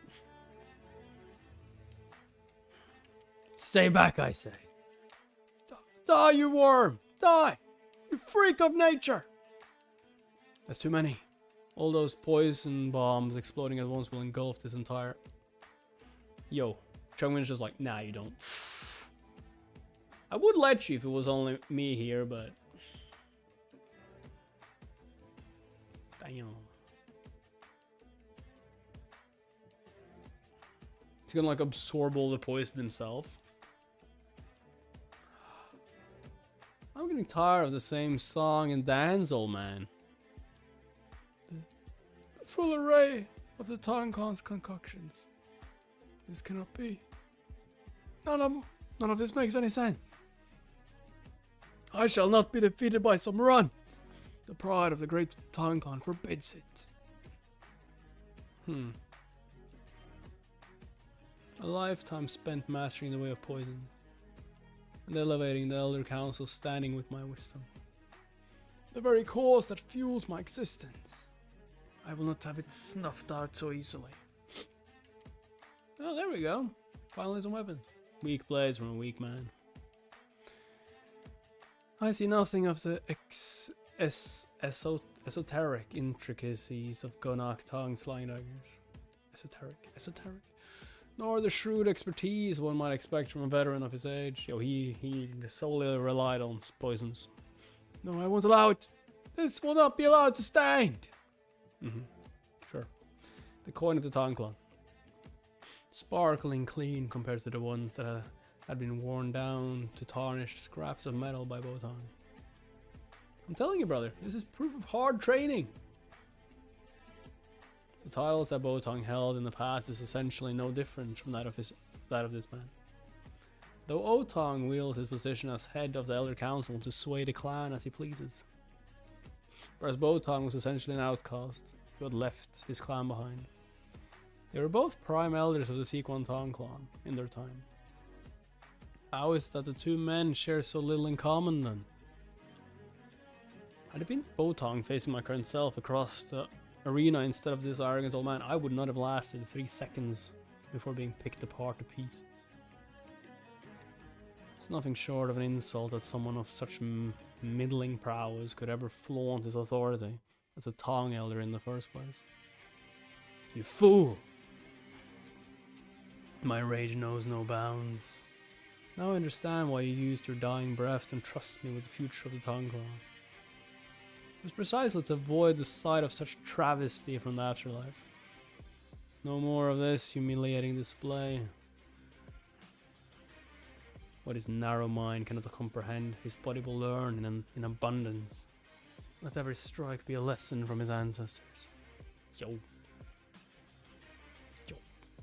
Well, Chung's done. Chung's done playing. It's my turn now. It's my turn. What? Oh. Is that what I think it is? Witness me. I will not suffer defeat. What the fuck is he doing? Is he like throwing everything he has? Just take it in. Take it on. What the fuck? Is he like mixing the poison? Oh no, I see. Throwing them through the poisons. Die. You monster. Bow before the might of the Tang clan. Heaven shroud petal rain. Dude, isn't that gonna hit all the like civilians close by as well? I guess he don't care anymore. It's Heaven shroud petal rain. Get as far away from Elder O as you can. That's what I'm saying. No roof will keep you safe from the onslaught. The tempest of poison and daggers comes to claim us all. And not one hits Chongyang. Heaven shroud petal rain. You call this Heaven shroud petal rain? Huh. Heaven shroud petal rain is one of the 2 fable techniques at the pinnacle of the Tang clan's legacy. This is not it. This is but a pale imitation that does no justice to its true form.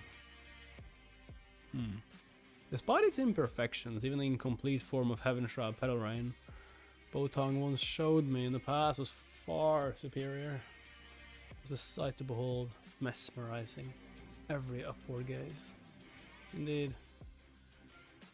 A downpour of iridescent petals enough to shroud the very sky. A heavenly descent.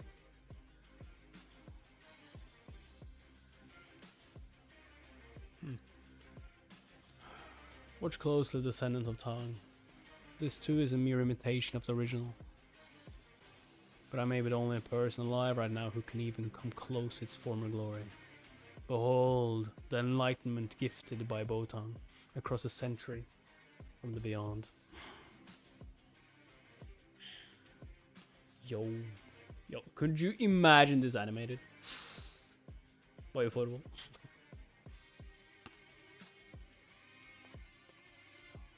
Petals fall from the heavens like rain, unfettered by all but the beckoning call of the earth. Some flow gently through the air, and some precariously spiral to the ground, while others yet remain in place, weightless and graceful in their twirling dance. So I really think about everyone. Chung once knew is gone. Yeah, everyone. The only will a petal obeys is that of the very wind that carries them. I mean, he has new friends, drifting freely with the ever-changing current of the air. The truth is lost in the eyes of those who are bewitched by its spell. The peril shroud in the chaos of the roiling gale.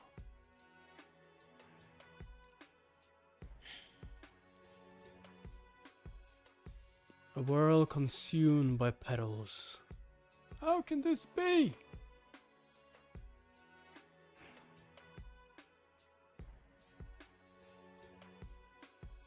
Did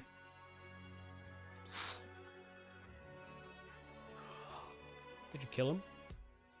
24 strike plum blossom sword technique.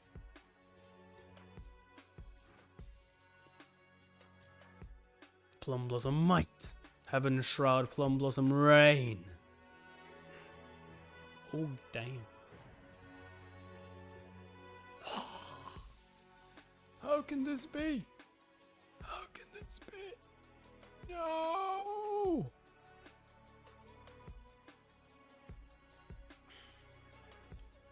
Well, still not giving up though.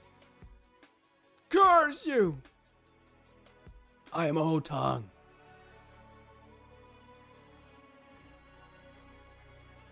Of the Tang clan. I will not be beaten by a scoundrel. By a brat. By a puppy wet behind the ears. Ears, goddamn it, ears.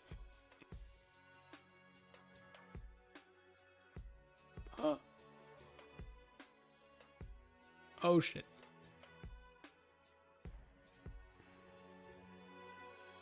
This blade. How would one even begin to describe it? It defies all words. It's a lightsaber. Ah yes. Like a dream.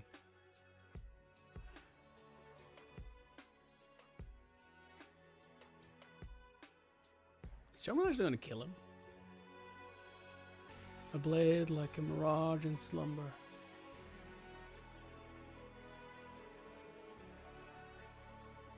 I don't think anyone would blame Chungyong if he killed him. For all he did.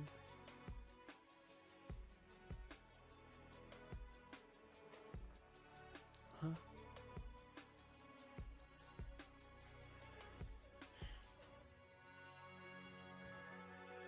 I guess they understand now why it was like an insult for Huck or whatever to challenge him. Oh my god, look at that. He's like, I'm not paying for that. Who's gonna pay for all it? Not me.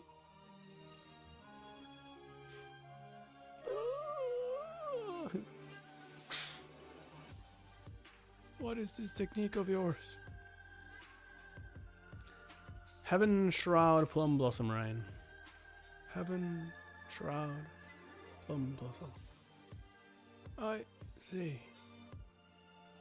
The sword of Mount Hua.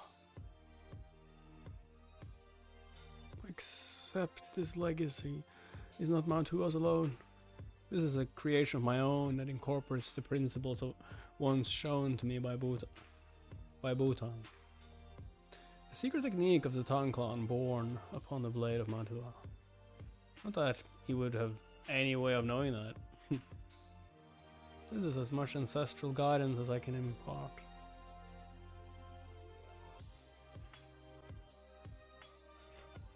Shit. Not only have I proven in the eyes of the crowd that the Tang Elder Council is but an ambush of paper tigers, I defeated the chief among them and thoroughly discredited his martial prowess. The rest is now up to the patriarch of the clan.